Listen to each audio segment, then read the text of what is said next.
You think you've seen unpredictable? Think again. This customer didn't just act out, they turned the entire shop upside down without warning. Here are the most unhinged customers to ever walk on Hardcore Pawn. And I need it back. I don't got no slip or nothing, but I need my TV. Woke up, TV gone, boyfriend nowhere. And her first instinct was to come to the pawn shop instead of his neck. Interesting priorities. Wanted and it was gone, and I need it back. You sure it's here? Yeah, he told me it was here. No ticket, no name, nothing. But the confidence she walked in with could have bought 3 TVs outright without any negotiation needed. Help you without the ticket, and if it's not in Y'all gonna do something in this mother, cause I need my damn TV from out of here. Her boyfriend robbed her, and she showed up to argue with the wrong people about it. Somehow this felt like his plan working perfectly. Yeah. Okay, what's going on? I woke up this morning and my TV was gone. How do you know it's here? Because my boyfriend told me it was here. Ashley stepping in was either very brave or very unfortunate, depending on which side of that glass partition you were standing on. So he stole it from you? Yeah. Okay, so what you need to do is go make a police report? No, I need my TV from here right now. The police report suggestion was genuinely the most helpful thing anyone said to her all day. She treated it like a personal insult. So what you can do, since it's not legal for us to look up somebody else's look name. up my TV, lady. There is not a single pawn shop on earth with a look up my TV button. She was convinced, otherwise and deeply committed. Bring your ass out here and talk to me. And what's gonna happen if I do? Bring your ass And out what's here. gonna happen if I need I my TV. Ashley did not come to work that day to get challenged to step outside over a TV that nobody can even confirm exists here. I need my TV. I can't give it to you! Well, you better give it to me, damn it. The calmer Ashley stayed, the more personally offended this woman became. Unbothered energy hits differently when someone is fully unraveling right in front of you. Where the TV's at? I think this is my TV over here. Excuse me. This looks like my TV right here. The speed at which she adopted that TV as hers is genuinely impressive. Attachment formed in under 4 seconds with zero documentation whatsoever.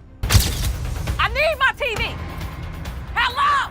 Can I get my TV? Hey! All right, I might Hey! commit this. At this point, she had skipped the conversation entirely and opened her own investigation. Nobody gave her permission. She did not require it. I ain't buying.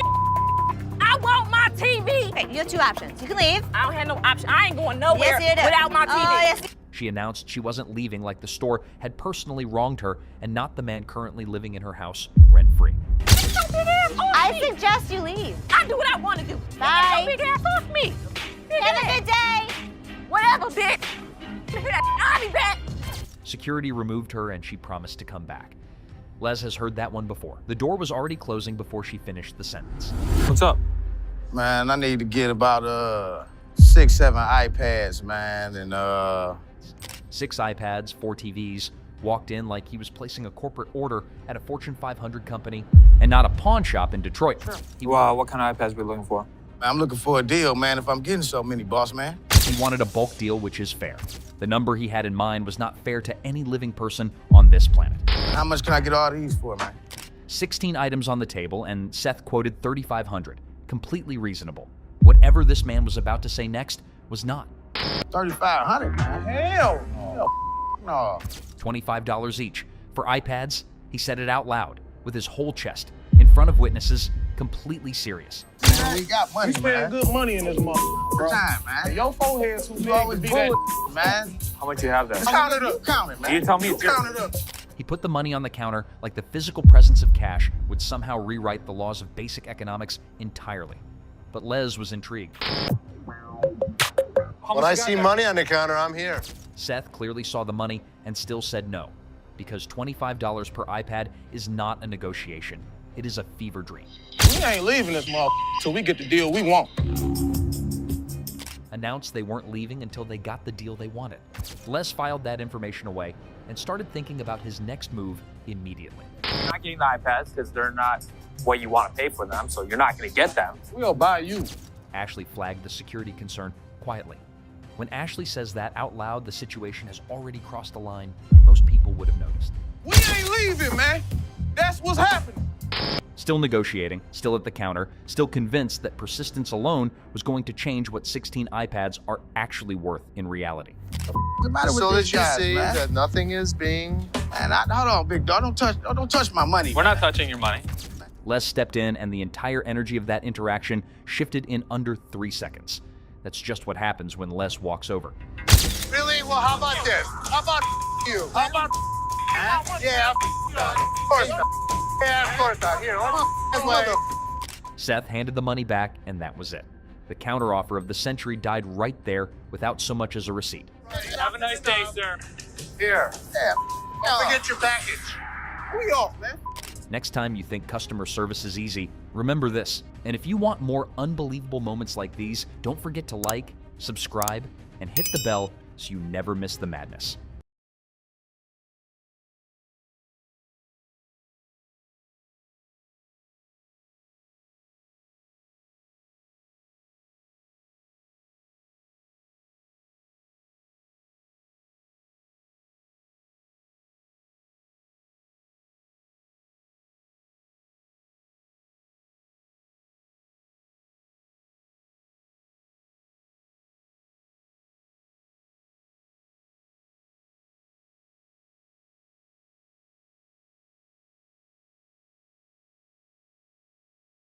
American Jewelry and Loan has seen thousands of customers walk through those doors over 30 years.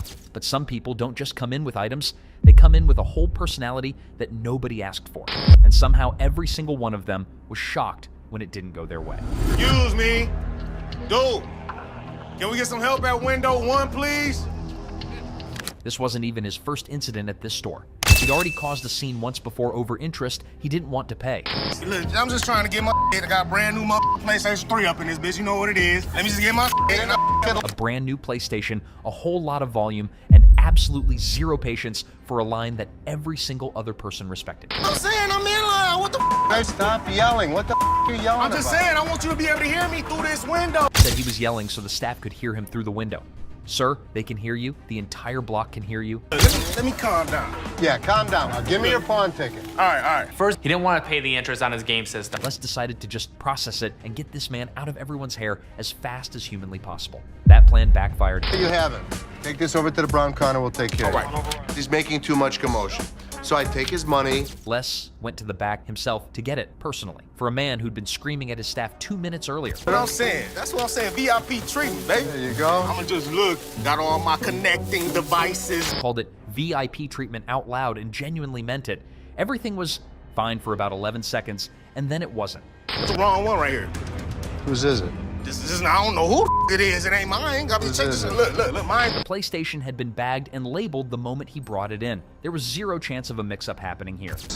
The minute he brought it in, we bagged it and labeled it.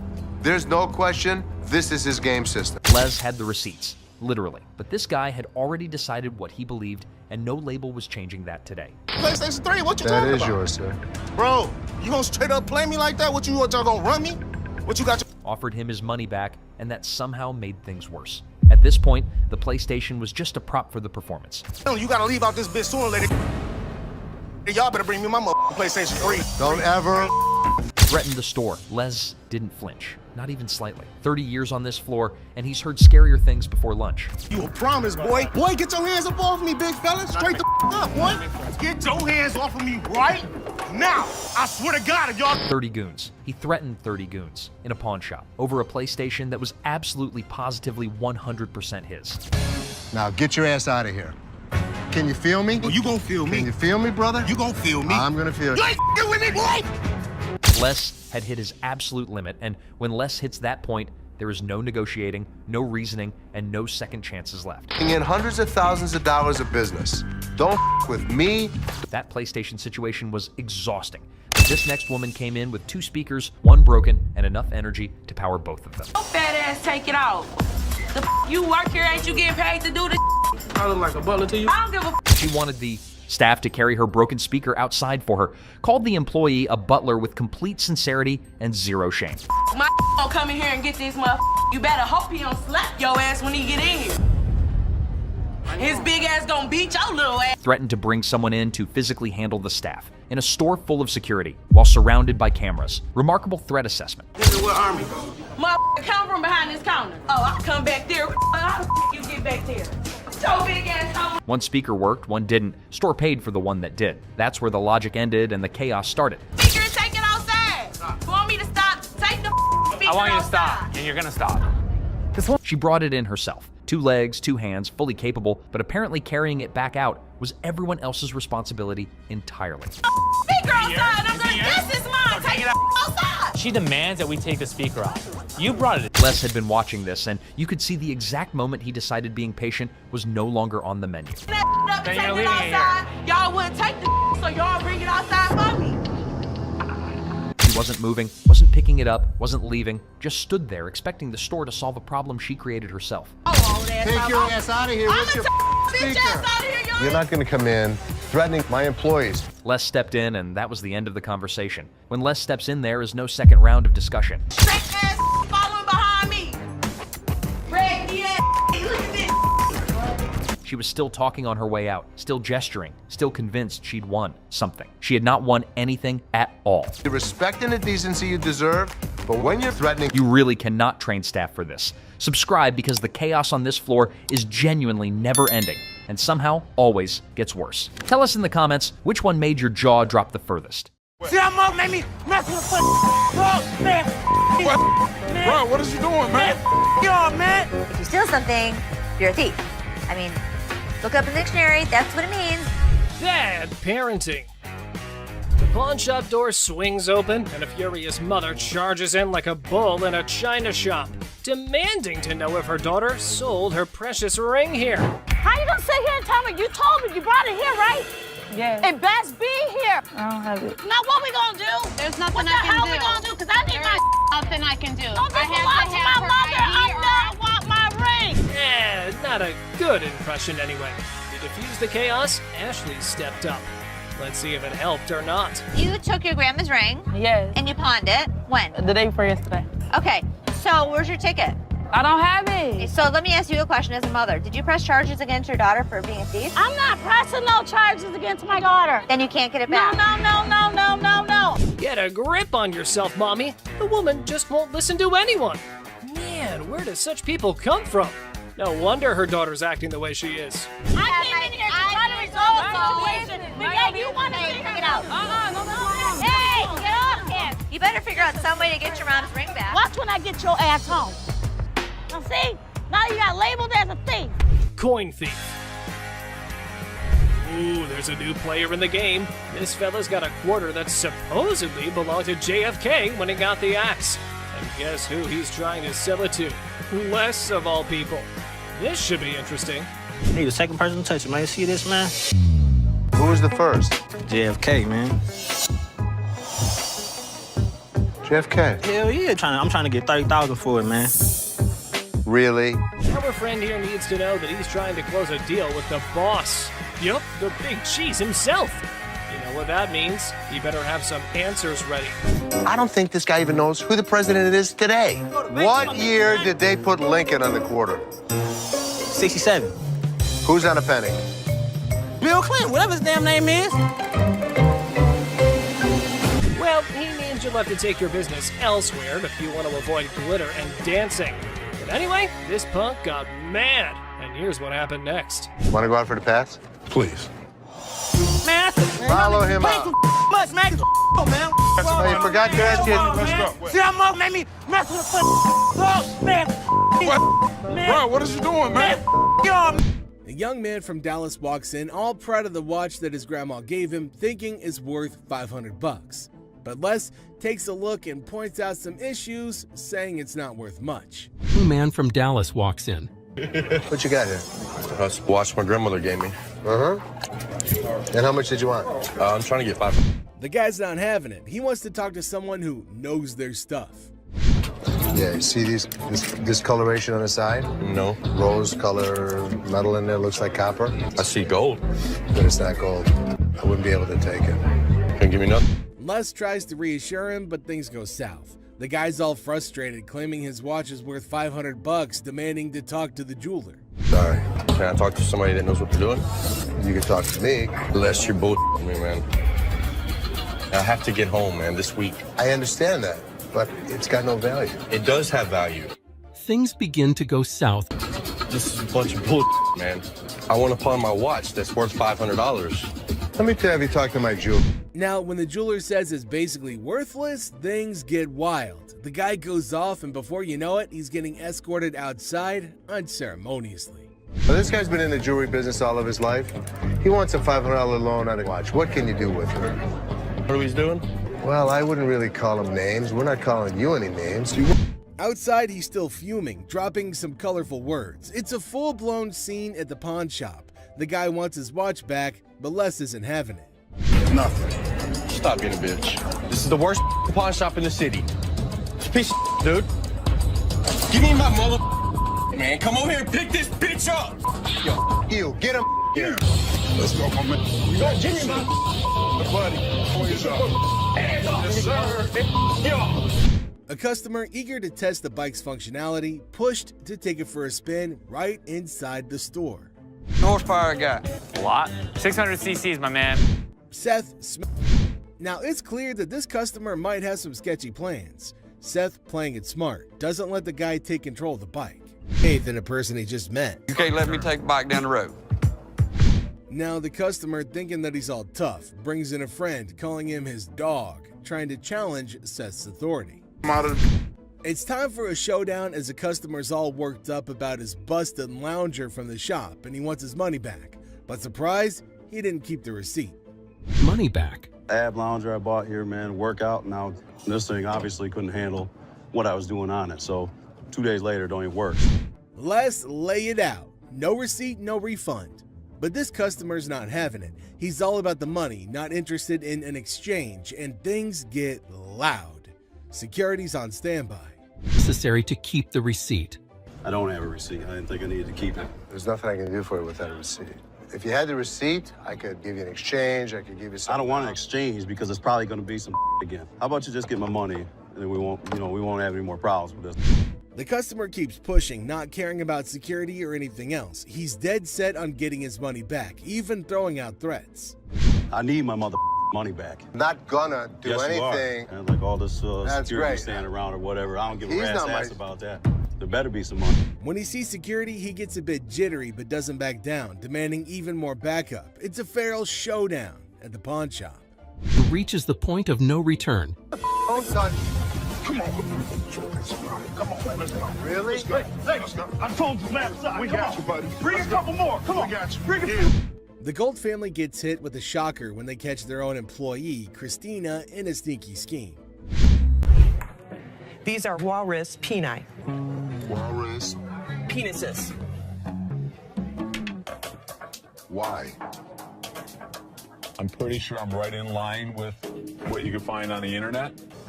$600 each for those, and $600 for them. There is no way I would take less than $500 for those a piece. Correct. Just wouldn't do it. Let me just go look. Two customers come in with some of the weirdest items you'll ever see on the show. Les has to take a second to understand what he's dealing with. Yeah, you're 100% right. How the hell did you know about that? Holy Bob. He's really proficient in anything that's hard. Yeah, I mean, this is it. My guy knows about these things. Right. Make us an offer. Thank you so much. Thanks for coming in. Bob is an expert on all sorts of things, including the reproductive parts of a male walrus, for some reason. The expert really saved Les a lot of money with his odd knowledge. Skull of an elephant. Really? It's very unusual. It's very unusual. How did you get it?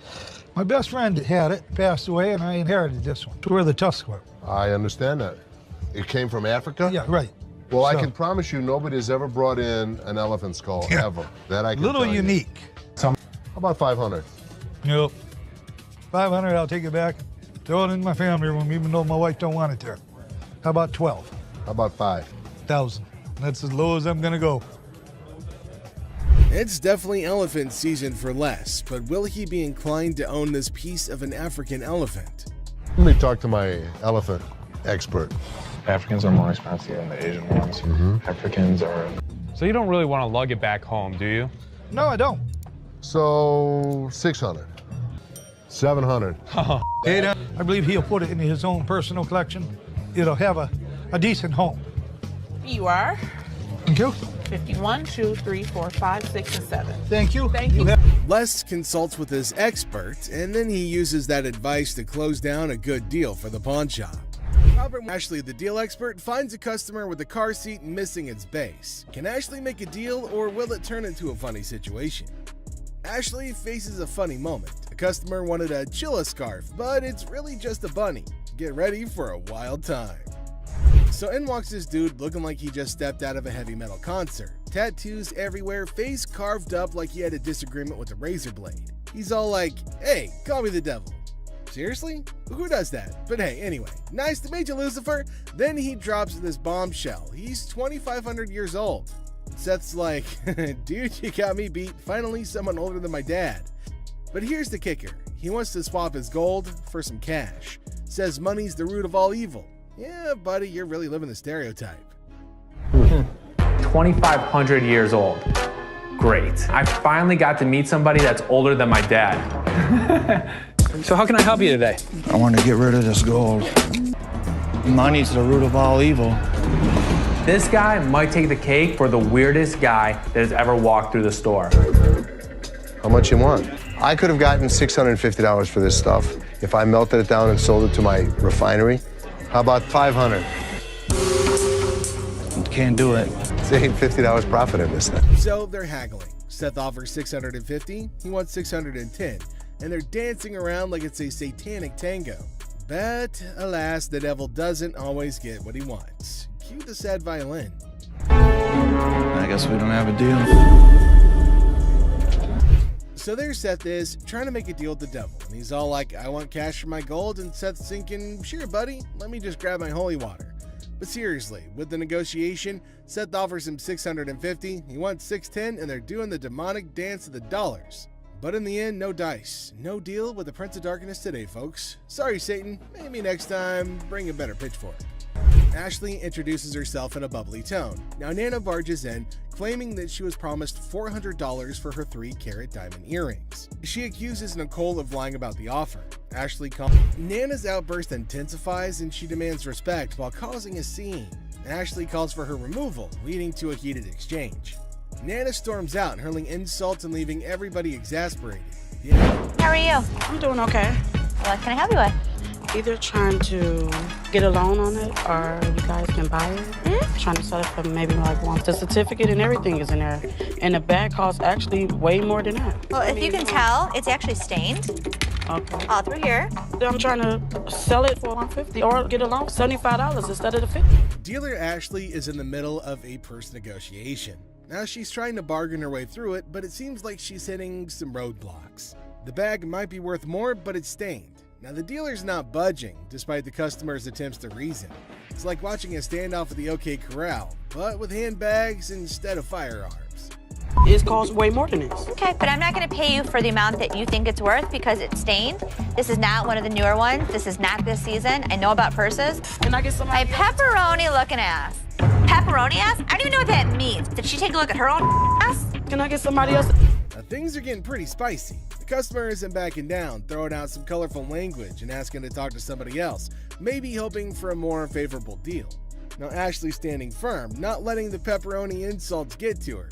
It's a battle of wills over a bag, and nobody's giving an inch.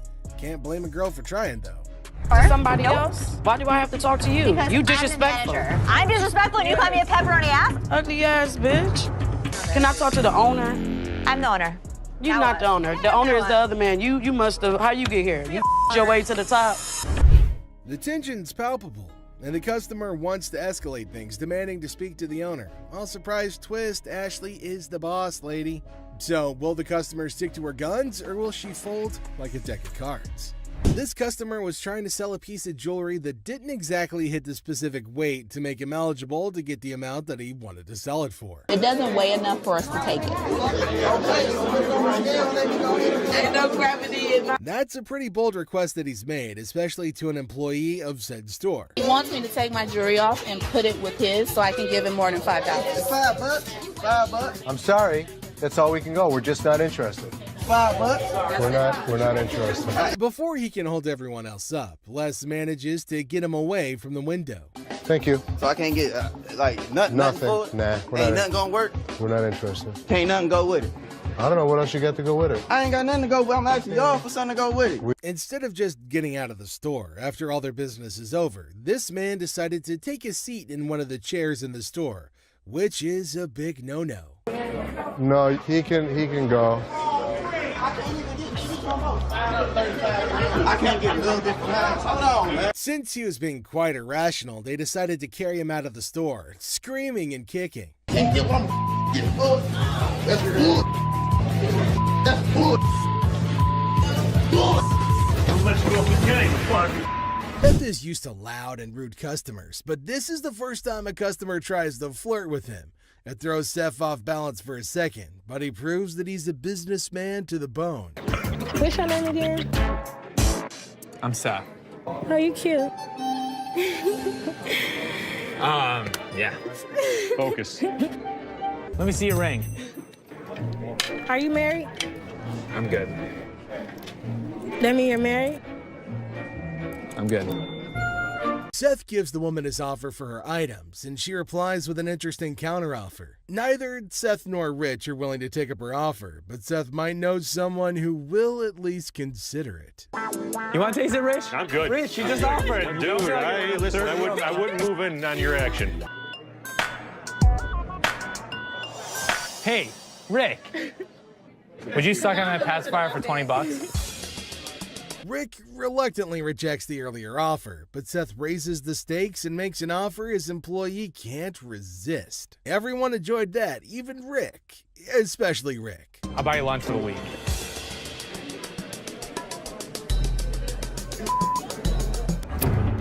Ready?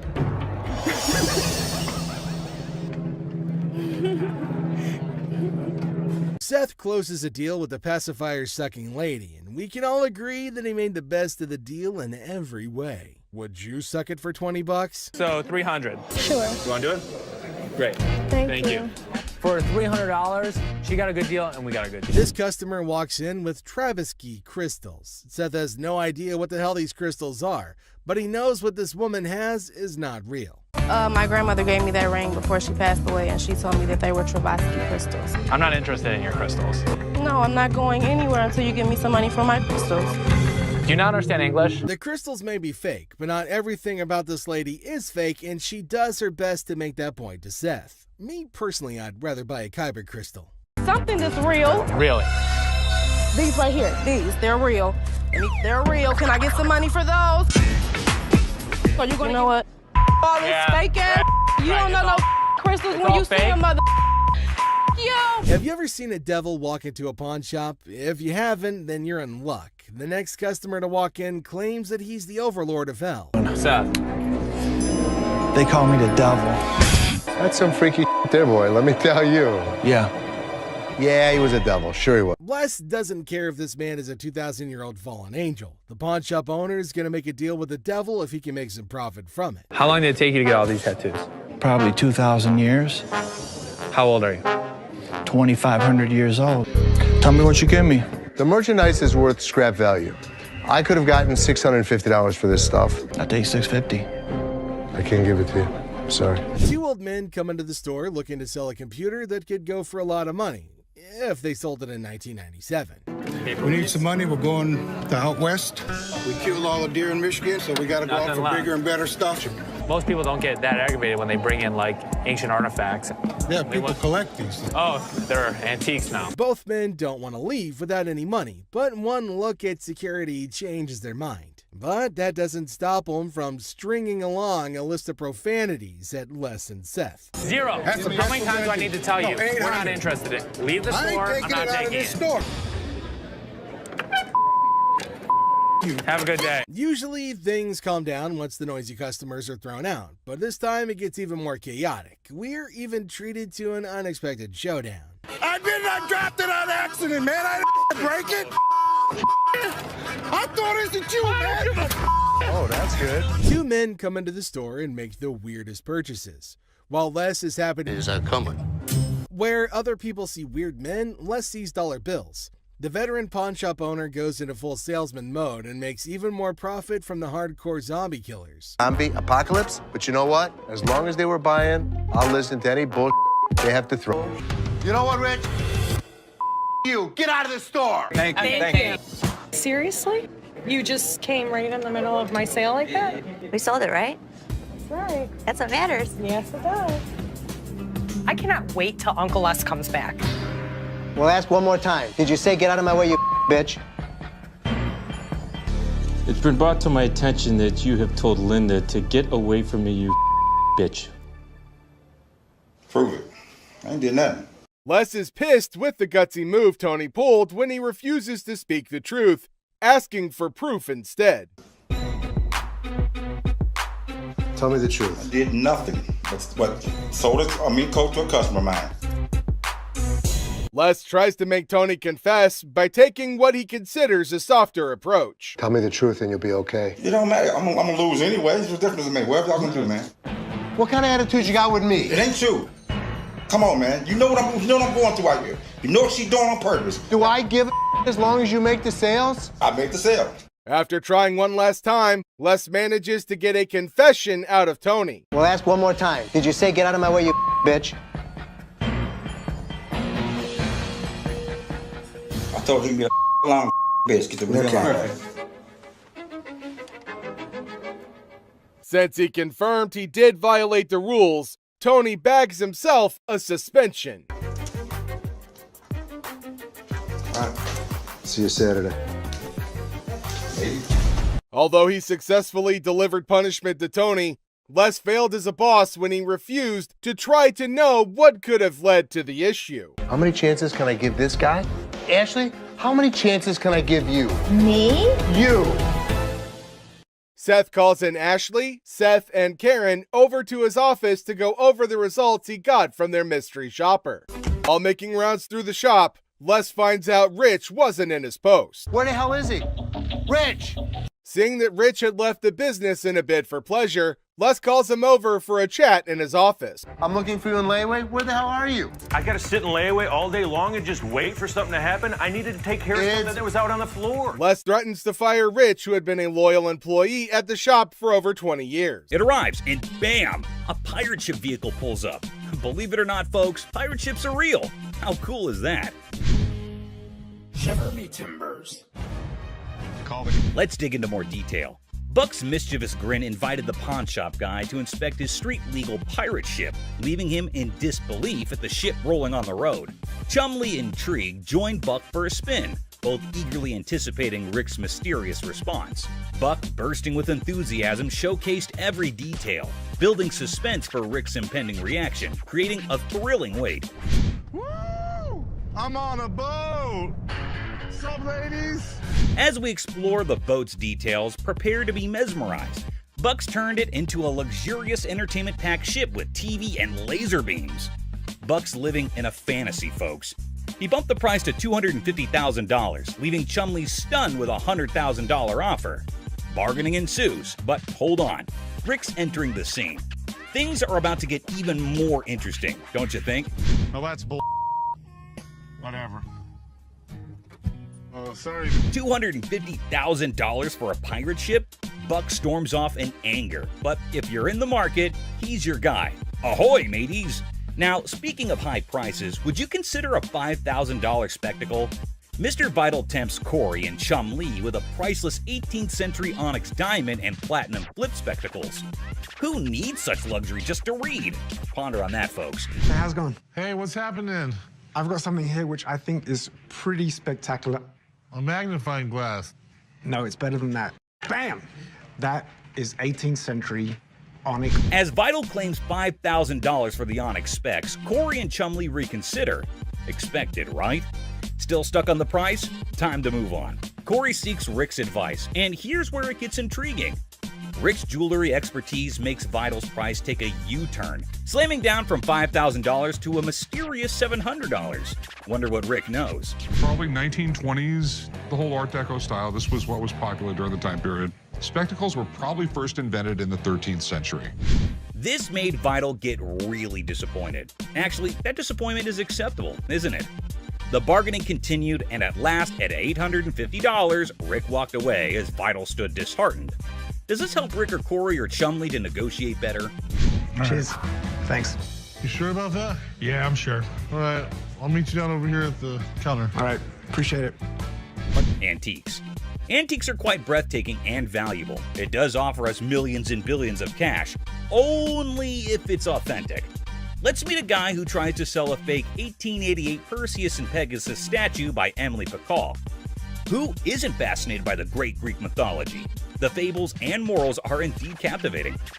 One morning, a gentleman approaches Rick with an 1888 Perseus and Pegasus statue by Emily Pacall. Rick is astounded in seeing that artifact and claimed that if that's an original, it is indeed worth thousands. Wow, can you imagine, folks? One day you have a valuable artifact, the next second you have an I'm rich kind of moment. Something worth imagining, right guys? How you doing, gentlemen? Oh, pretty good. Had a bronze statue I like to sell. Do you know much about it? I don't know what to tell you about that. The man listens patiently to Rick's captivating mythology theories and facts. Moments of calmness pass, but then the atmosphere shifts. Rick drops a bombshell. The artifact isn't an original, but a recast. Things escalate before you can guess, and even security hovers on the edge. Dramatic, isn't it, folks? 1930s, died around 1915. He did a lot of mythological stuff. It escalated way too fast, and the man was done and stormed off the place cussing Rick and the other men. People were surprised, but it was a regular day for Rick. Rick's life is quite adventurous and fun, isn't it, guys? Let's research more about Rick's day-to-day meetings, shall we? Photographs are said to be the doors to the past. We live ourselves through photographs again and again. But what if the photographs are made to lie or to make money? Isn't that point of view interesting? Let's meet a man who uses the photograph of great Abraham Lincoln and Mary Todd Lincoln to make $1 million. On a pleasant day, Rick gets a potential seller who's going to surprise him and us all with his possessed item and the strange demand. Good. So here we go. Gorgeous. It's supposed to be Abraham Lincoln and Mary Todd Lincoln. Chumley grows suspicious of the Abraham Lincoln and Mary Todd Lincoln photograph. Surprising? Not really. Rick steps in, emphasizing the need for a master's eye before sealing the deal. Confusion ensues, prompting Rick to call in Maureen, an expert. Maureen declares the photo illegitimate, sparking tension between Rick and the seller. Spicy, right? Now, the absurd unfolds. The seller demands a whopping $1 million for the photograph, leaving the crew and us, the audience, utterly speechless. The man has left us hanging. What's really going on here? In 10 years. Honest to God. I know, you think this is worth $1 million? Isn't that correct, guys? Anyways, Rick didn't encourage the guy, which led to the repercussions between them. He took the big leap and faded away from the scene of action. Is greed an important factor in this, or are the sellers genuine in their prices? A lesson for you guys. One shouldn't be dumb enough to be this greedy. So this dude walks in, right? And he brings in some equipment, no beating around the bush, and straight up expects a cool $100 for it. Can you believe that? Like, I'm trying to get at least $100 for it. $100? Yeah. I want to be able to sell it. Well, the guy just flat out tells him that there's no way he can cough up $100. So the customer's disappointed. But hey, at least he's keeping his cool, right? So how much can you give me, man? $20? Well, we're clueless about what this dude's gonna pull off next. But hold up. Seth comes swooping in to handle the situation like a boss. Let's see how he tackles it. Sitting on the back? Do you know what it is? It don't matter how many you sitting on in the back. Because then I can't. Well, things are seriously heating up, and it's turning into a real mess. Seth tries to talk some sense into the guy, but he's just not cooperating. And instead, he's shouting like there's no tomorrow. Dollars for this. You paid $200 for that, I overheard? Yeah, I mean, really, you paid $200. So Seth breaks it down for him, saying it's not even worth $100. But this dude is now causing a scene, making a big fuss that's grabbing everyone's attention, to be honest. I'm trying to get money for it. I've been waiting in this line for an hour. I need more than two. This guy seriously needs to calm down. He's dropping way too many curse words. And honestly, it's gonna be his one-way ticket out of the shop. That's when Les steps in to take charge. Let's see how that plays out. You gonna do old man? Who you calling old, mother? Old man? No way, he actually said that? Like seriously, what the heck? This guy just keeps digging his own grave, making the situation even worse for himself. Brace yourself, because what he does next is gonna leave you absolutely stunned. Really, mother? I got this. I got it. Oh my god, seriously? Can you believe it? This dude actually tried to mess with Les and thought he could get away with it without being kicked out. That's some messed up behavior right there. Like, what on earth was he even thinking? Wait for an hour. Really? Me? You. Well, he totally got what he deserved. But guess what? That's not even the end of it. Now, this lady is seriously contemplating whether she should go for it or not. So, what's your take on it, guys? You think she'll end up taking it or not? And she goes on to explain the situation. Talk about major agitation right off the bat. This lady is seriously caught off guard and maybe just can't handle the fact that it's not a gift card. And well, she's getting a bit too aggressive, folks. You know, the kind that usually gets shown the door and tossed out of the shop. Props to Ashley for still trying to explain things calmly and patiently. Where do you see a swipe thing on this? Do you see a Someone needs to rein in this woman because the way she's throwing a fit over a gift card is seriously ridiculous. I mean, does she not even realize how foolish she looks? Just look at her, still going on and making an absolute spectacle of herself. Somebody want to buy a burger? And last but not least, we get this other dude who goes absolutely bonkers. But here's the kicker. It's not about something he wants to buy or pawn. Now, you might be wondering, what on earth set him off then? Well, keep watching to find out. Hey, how you doing? I'm here to buy an engagement ring. So, no kidding, this guy is actually here to buy an engagement ring. Whoa, that's some exciting news, isn't it? Les coolly presents a selection of engagement rings, and you'd think everything would go smoothly, right? Well, except for the blaring car horns outside, because of course, nothing can be too easy. Oh, damn. So that's the reason for all the honking? There's a massive truck just sitting smack in the middle of the parking lot. Now, take a wild guess. Whose truck do you think that might be? Come on, give it a shot. It's not rocket science. Semi-truck. And then it's white gold. That's me. Sir, can you... Ding, ding, ding. It's none other than this guy. So Les politely requests him to move his truck from there. And what do you think his response was? Find your place to park? Oh, man, come on now. I'm in a hurry. I can't be moving my truck in this. Yikes, did he seriously say that? I mean, how do some people not have basic common sense? Did he genuinely think he was doing the right thing? Les is clearly not putting up with it, and you could totally see that. You don't have an option. You have to move your truck. I'll be more than happy to show you. Can you believe this guy had the nerve to straight up say no? Well, let me tell you, things are about to take a turn for the worse for him. But just when he thought he couldn't dig himself any deeper, he goes ahead and proves you wrong. Why are you so rude? I'm not moving the damn truck.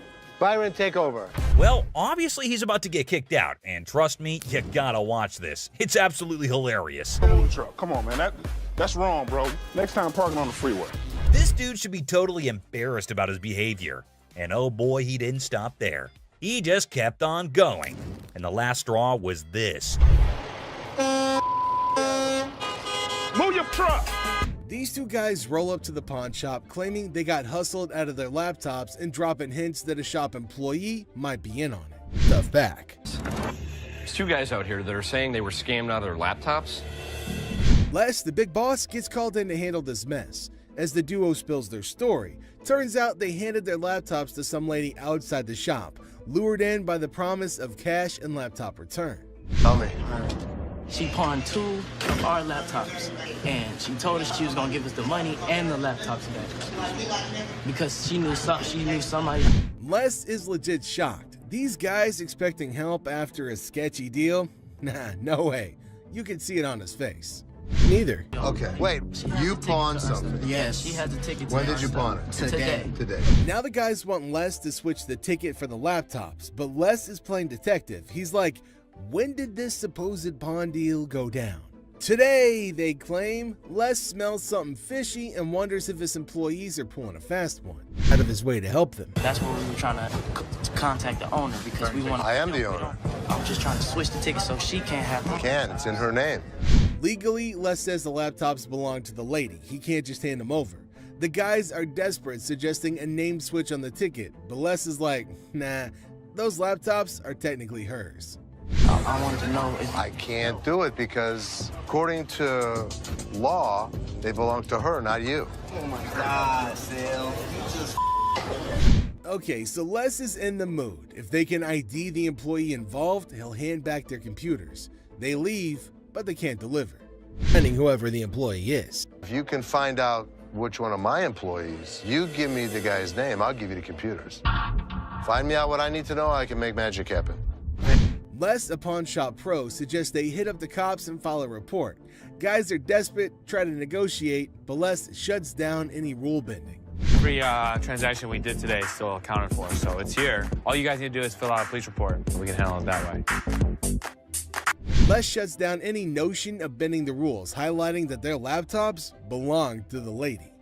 Anyway, I can just switch the name. No, because they're in her name. They technically belong to her.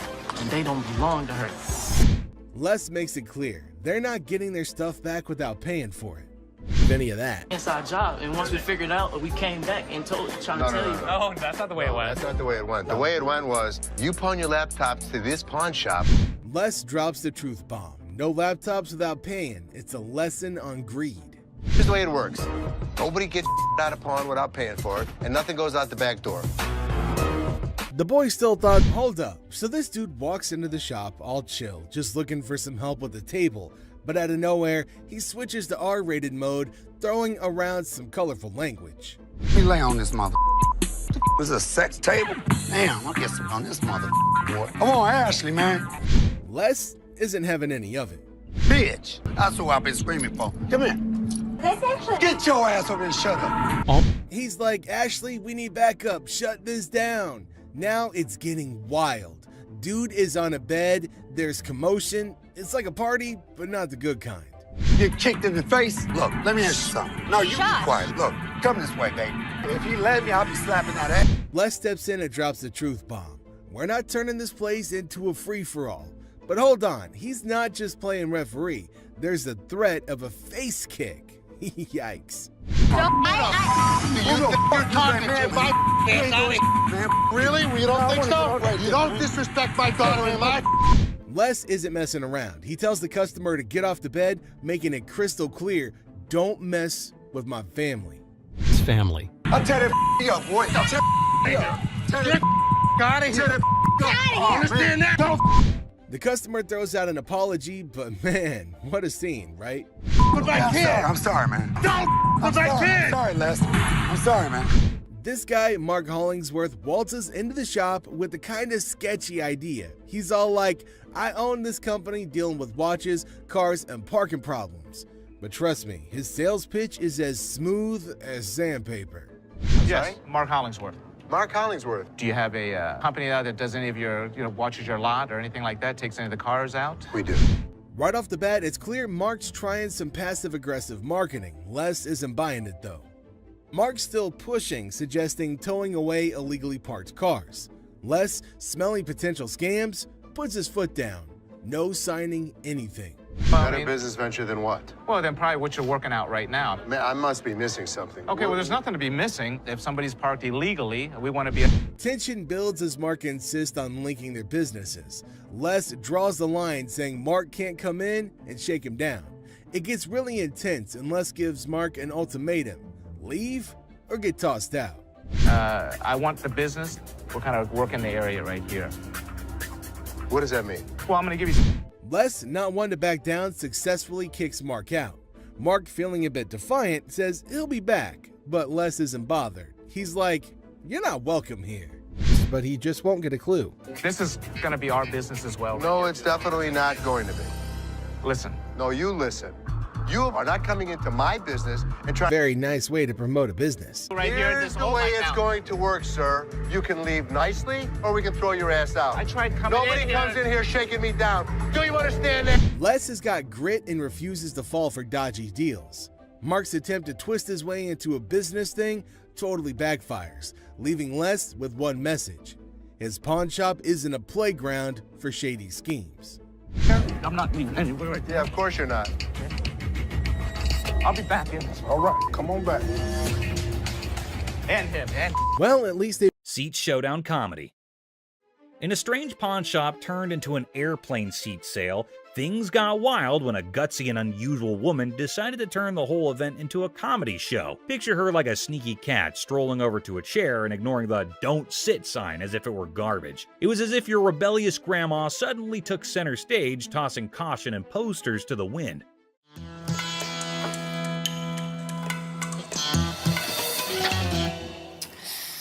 Then in comes the lady running the shop, armed with politeness and a simple request for the lady to give up the seat. Little did she know she was about to get into a funny showdown with our cool and calm customer. The woman, looking super confident and mischievous, said, "Just let me be," treating the chair like her personal throne. Okay, these are for sale. We don't have like a trial and error. Okay, well, I'm not trying to buy them. I'm just trying to try them out. As if that was not funny enough, the secret guards jumped into the blend. The shopkeeper, determined to bring order back, tried nicely to get the bold woman out of her comfy spot. But our fearless main character was not having it, bravely declaring, "You could not make me move." And what you can do is leave me the alone. Okay. Yeah. Then comes the guard trying to lift her off the seat. Suddenly, there's a big scene. The woman, now a pro at making a show, indicted the guard of bothering her and indeed threw in the surprise of claiming it was sexual harassment. The pawn shop turned into a stage for a solo performance, with our main character making up the script on the spot. No, thank you. You No, you can get your hand off. Get your hands off of me. Get your hands off. But the comedy did not stop there. Wanting to leave with a bang, our leading lady dramatically fell to the bottom, blaming the confused guard for pushing her. The shop, once a place for buying and selling, turned into a theater for a funny play where reality and silliness conflicted in the most hilarious way. Girl, You pushed me. What? I didn't touch you. Did I touch you? And just like that, the woman in the pawn shop left everyone. Guards, shopkeeper, and onlookers scratching their heads, wondering if they had just witnessed the craziest pawn shop show ever. I'm not going anywhere. Do whatever you want. And we can have a staring contest. Joe Sofa Saga. In a pawn shop full of weird and wonderful things, a guy named Joe was on a mission for the perfect SETI. The man was on a tight budget, but his bullishness was as high as his hopes of chancing a hidden treasure among the fine furniture. Well, here's the deal. I just moved from New Jersey. My wife and I. We just bought a house, and she sent me here. She said, "See what you can pick up." Perfect. Let's find some. He spotted a couch that looked like it had been through a lot. The man with a hopeful look asked the shopkeeper if they could clean it before he bought it. Little did the man know, this couch had a history. Spills, stains, and all sorts of weird stuff.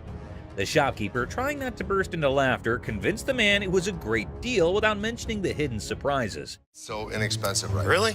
Yeah. I gotta tell you, man, that's nasty. Not giving up, the man confidently sat on the couch, comparing the dirt on it to his shoes. I'll tell you what, my shoes are cleaner than this couch. Then don't buy it. With a serious face, he said, "I'm pretty sure my shoes are cleaner than this thing." He even tried to make a deal, $200 for the not-so-great couch. $397.77. Really? Well, I only got $200. It was a deal only Joe could find reasonable in the world of craziness. The real laughter started when this man, without thinking much, joked that if the couch were the shopkeeper's daughter, she must be a nasty one. The line between funny and awkward was getting blurry. We had a reupholster and I gave it to Ashley. Is that right? Yeah. Is that your daughter? That's my daughter. She must be nasty, too. Out of the blue, a guard, called in by the offended shopkeeper, rushed in like a superhero. Joe was lifted off the couch and thrown out of the store, leaving everyone laughing. Yeah. Walk out. Walk out, my man. The pawn shop adventure had ended, but the story of Joe and the not-so-clean couch was sure to be a tale told with giggles and grins for years to come. Yes, sir. Go someplace else. That's the dirty D right there, baby. Comic pawn shop confrontation. Okay, a man is coming towards the shop. Wait, what? Is he coming to have something from the pawn shop? The man asking about her daughter means how creepy it is. Hello. I need to pick up some stuff for my daughter. Is it in pawn? Yes, ma'am. Laughter begins. Everyone around is intrigued to know what had happened to this man. Oh, another man entered into the argument. Let's see what would happen. Man accusing the shop owners of stealing. How crazy this man is, constantly accusing them of being thieves. No, I want the stuff. Yeah, but without the ticket, we can't give it to you. The man is constantly infuriating them and sees he has come out the carbon. Who knows what will be the end of this nonsense fight? Oh, they're about to have the piercing argument. I'm here. I want the stuff now. And what's he gonna do? The man called the guard to throw him out, but see, the man is not in control.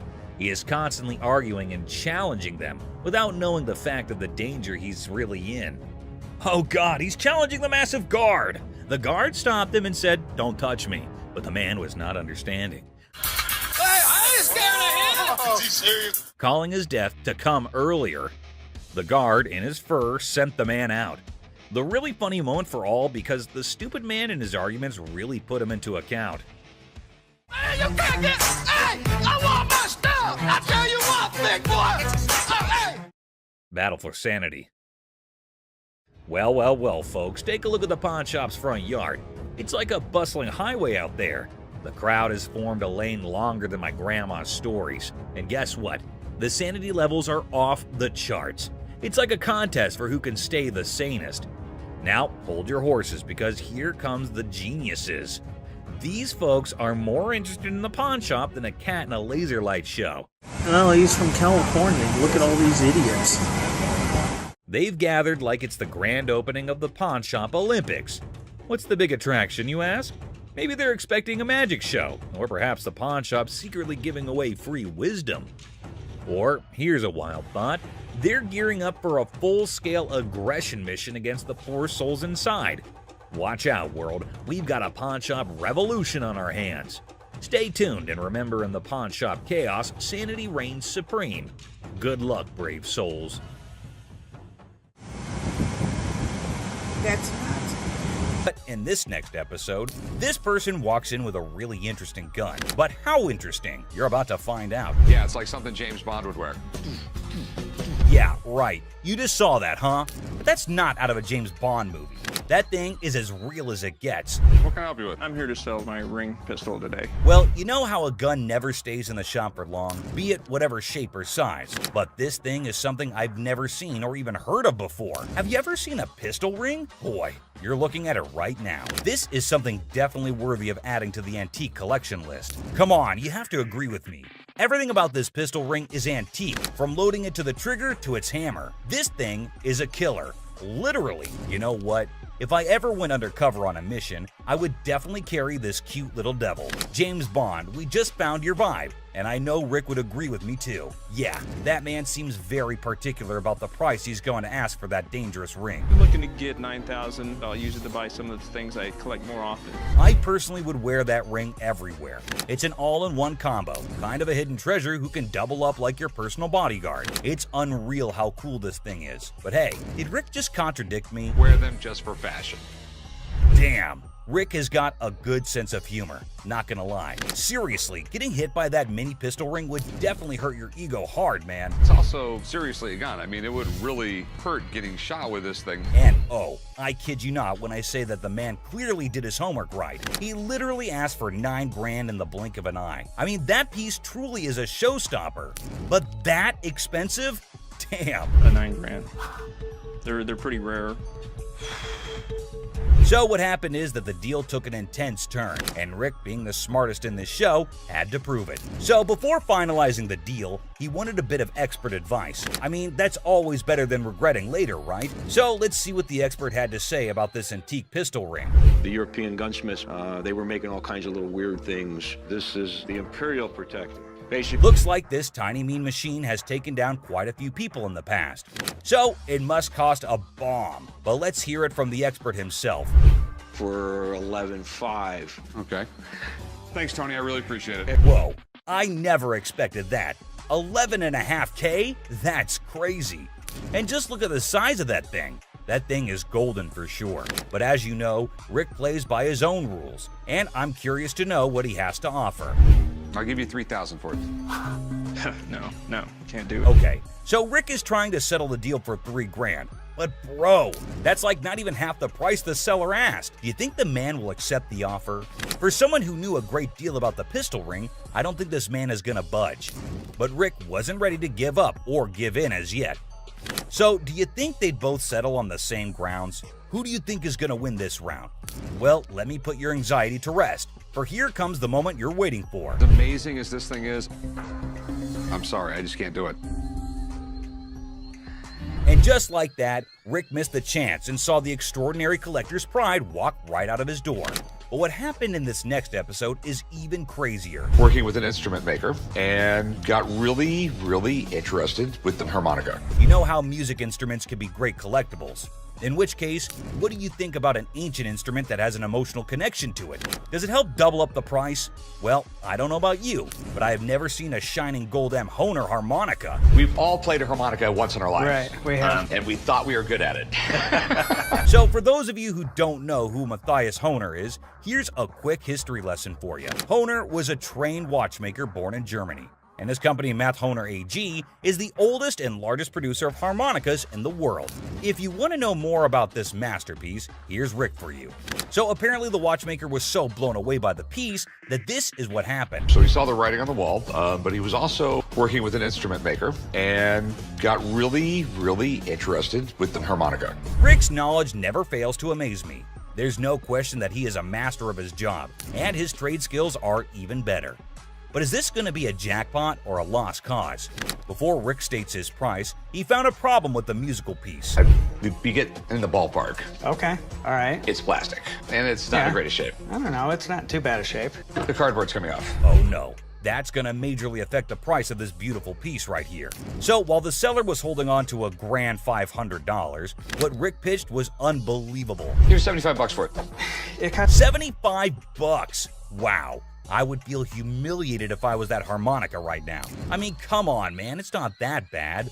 But what can I say? Rick knows better. And the seller wasn't ready to back up, and even had a genuine reason for it. $1 to fill my truck up with gas right now. I can't take 75. I find the man reasonable. The least you can do is compensate his gas. But as you know, there are no emotions involved in business. Rick's not taken aback by anything, and sticks with his price, but he failed to grab the deal. I think he wouldn't mind much though, because the harmonica was plastic, and it was also peeling off in some places. So sadly, the seller needed to go back home with the broken instrument, and he couldn't even make enough money for gas anyway. Next up, we got this interesting thing that you'd never expect at a pawn shop. The guy just pulled in the parking lot with a boat he wants to sell. So Chum and I... Yes, it's a freaking boat! What you're looking at is a 1958 Sea Flight Glastron, and this is no common sight, y'all. Rick and Chum came to take a look at the huge and fascinating boat, and it looks like they already like what they're looking at. 57 Chevy, didn't they? Sure did. Is it a convertible? And how could something start without Chumley's irrelevant questions, right? Like always, he was more worried about the boat being convertible or not. Well, Chum, you definitely cannot expect everything to be fancy, okay? Despite that, I can't help but love Chumley's confidence. Meanwhile, the seller has made up his mind to demand a hefty $10,500 for the boat. Let's hope he can make just as much from the master of negotiation. And this time, the item in question was a timeless beauty, created in 1958, standing tall, defying the effects of time. Whoever maintained it surely did it with the utmost care and dedication. Great work right there, but I think someone is already getting busy coming up with the numbers. It looks just like the 57 Chevy I got for the old man's birthday. It's definitely tempting because Rick's already deciding how he was going to pitch this look-alike a 57 Chevy. this Glastron boat is awesome, but boats are tough to sell. So it has to be a home. Like he already said, boats are money pits. I mean, nobody would want to keep this huge boat in their homes as an antique. Quite rare, as the word suggests itself. But this seller is definitely giving Rick tough competition. With all that USP knowledge he was throwing about, he came in here ready to face the pawnbroking world. Do you know why? Because it was a little 17-foot boat. No, because it was fiberglass. No more wood boats. Wood boats were moving out. But what happened next was totally unexpected. 10-5. In an unexpected turn, the owner of the boat bravely revealed a startling price tag, $10,500. Wow, that's crazy. What do you think Rick is gonna do? Will he buy it or break it? I don't even want to make you an offer. There's too much work that's got to be done for me to make anything. Did you see that? Rick didn't even make an attempt to convince the donor to accept a lesser price. But that's exactly what the show is all about, expecting the unexpected. But you cannot miss this museum piece that just made its entry. Ain't no mother receipt. It ain't no receipt. Finish listening. No. I think it's time to leave. I'm not going nowhere. It was like a verbal storm. As far as her reaction goes, well, let's just say it was quite the showstopper. Let's see how Ashley handled the situation. This is Joe. How you He's doing, gonna Joe? show you to the front door. Wait a mother minute now. Get your hands off. I guess Don't you'll mother leave. touch it. I'll be back. I'll be back. See you then. Little ass baby, you need to go get fair right quick. Welcome back to our channel, guys. Unexpected. The seller's reaction? He's seen hidden guns in everything. Swords, canes, cameras, but a gun-disguised desk? It's like 007's DIY project gone wrong. You're really not going to stop anybody if you shoot him in the thigh with a small 22 like that. Well, it's not even a regular 22. It's a 22 short or something it looks like. The pawnshop seller, baffled by the antique gun desk, insists on a buddy inspection to verify its age. The buyer, eager for the coolest desk ever, is like, "Where's the gun, though?" Antique furniture shopping meets gun control comedy. This thing is a gun. You press there's the trigger. That falls down, hits the hammer. The bullet flies out this way. The second seller is utterly perplexed by the gun desk, questioning its practicality. He's pondering who would buy a tiny desk with a hidden firearm. Meanwhile, the buyer's probably thinking, well, it's the perfect desk for a high-stakes game of hide and express their displeasure, demanding a prize from the machine. The situation escalates and the guard steps in to address the misunderstanding. Let's go out. Let's go. Well, just keep walking, man. Keep walking. Don't tell me what's going on. Come on. Y'all out of order. The conflict peaks as the women continue to argue for a manager's intervention. The guard ultimately expels them from the pawn shop, concluding the incident. Bubble hockey. Bubble hockey. Detroit Classic. I'm thinking $2,500. How much did you pay for it 10 years ago? $3,500. A pawn shop encounter unfolds as a customer eyes a bubble hockey game. Negotiations kick off with a customer seeking $2,500, but the pawnbroker questions the value. Under $1,000. Maybe we work out a little game, winner gets the price. $900 if you win, $500 if I win. Oh, can't do it. The negotiation continues with the pawnbroker proposing a lower price, suggesting a gaming duel to determine the final cost. The customer hesitates, seeking a higher amount. $100 out of this thing. 16 you win, 400 I win. All right, I win $1,600. The game begins and the customer dominates the bubble hockey match, securing a convincing victory. The pawnbroker acknowledges the expertise and adjusts the evaluation accordingly. Let's go. I know I'm gonna win this bet. And it was handed through the generations to me. What are you trying to get out of it? I'm looking for 50K. 50,000. 50,000. Corey introduces Alex to Craig, who has a fascinating antique wheel lock gun. The guys are amazed by its rarity and history, and Alex is about to share some cool facts.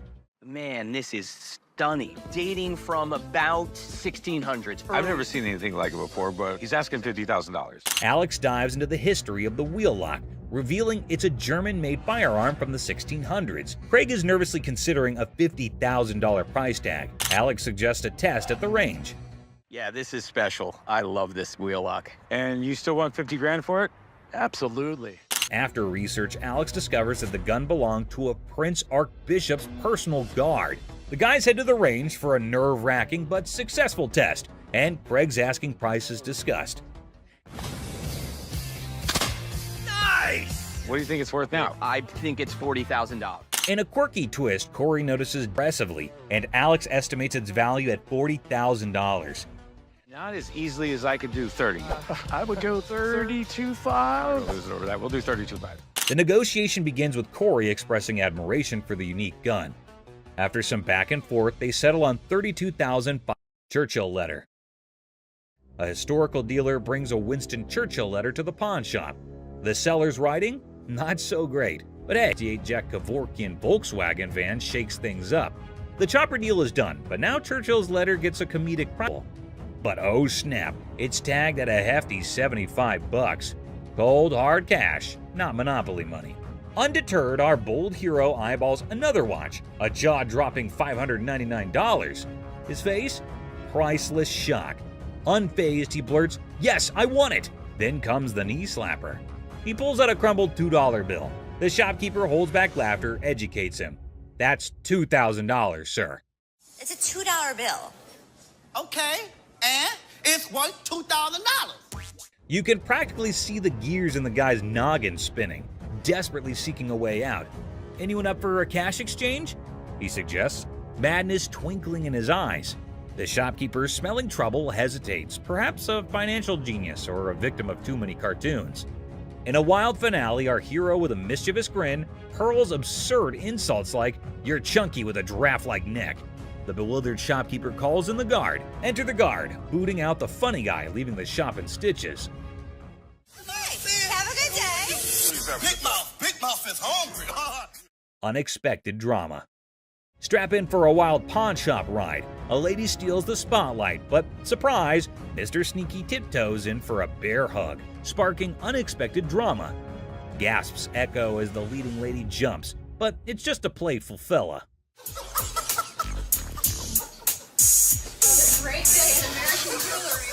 Laughter erupts. Who knew a pawn shop could be a comedy club? In this 6-second snippet, the pawn shop transforms into a stage for unexpected antics, surprising and delighting in this unlikely comedy setting. Great day in American jewelry, what can I say? In the chaotic shop hustle, a dude flaunts a watch that could fund a small country. The shopkeeper, hungry for a bargain, attempts a haggling dance. But Mr. Watch Wizard wants stacks on stacks. I came over to sell a beautiful watch. Okay? Tell me a little about it. Cue the dramatic moment as the shopkeeper grabs him, yelling, "Hold up, time traveler!" Suspense builds as they investigate. Is it legit or a fancy imposter? Get ready for the ticking truth. So, can you come back in about an hour? No problem. Perfect. I'll see you in about an hour. Thank you. Picture our man playing Sherlock, sneakily starting the girl checking the watch. Instead of screams, laughter erupts. A mischievous symphony until the fun police arrive. An authoritative figure sternly commands, "Stop right there." Giggles turn into awkward coughs. Lesson learned. Messing with the timepiece police is no joke. They keep the watch world in comedy. Irony emerges as Mark persists, unaware of the futility of his attempts to sway the determined owner. The owner bluntly pointing dramatically at his broken workout thing. It's so messed up. I swear it's doing reverse squats by itself. The shopkeeper is squinting at the wreckage, deadpan. Reverse squats, huh? Must be the newest gym craze. This thing obviously couldn't handle what I was doing on it, so 2 days later it don't even work, so. But our muscle hero was not giving up. Leaning over the counter, he claimed, "I want my money back." How about you just get my money, and then we won't have any more problems with this, but I need my money back. This thing's more of a comedy show than a workout. The shopkeeper, trying not to crack a smile, said, "Well, it's a one-of-a-kind piece, guaranteed to break the ice at any gym." Or what? Or what? There's gonna be a problem. How about that? What kind of problem is there gonna be? Oh no, that's like a WWE scene. Our bodybuilder flexed his words and shoved the shopkeeper. "Give me my money or I'll turn you into a cardio machine for a month." And just like that, the pawn shop turned into a wrestling ring. Don't touch. Come on, come on, man, let's go. The shopkeeper, unexpectedly nimble, fought back and chaos replaced. It was like two sumo wrestlers battling for the last protein bar. Trying to play hero, two guards materialized out of thin air. They grabbed our bodybuilder and his busted gear, dragging them out. We got you. Bring a few more. All we need is bring all y'all out. Our muscle dude flailed around, still demanding his refund like a sad, deflated balloon. The pawn shop went back to normal. That's it, my man.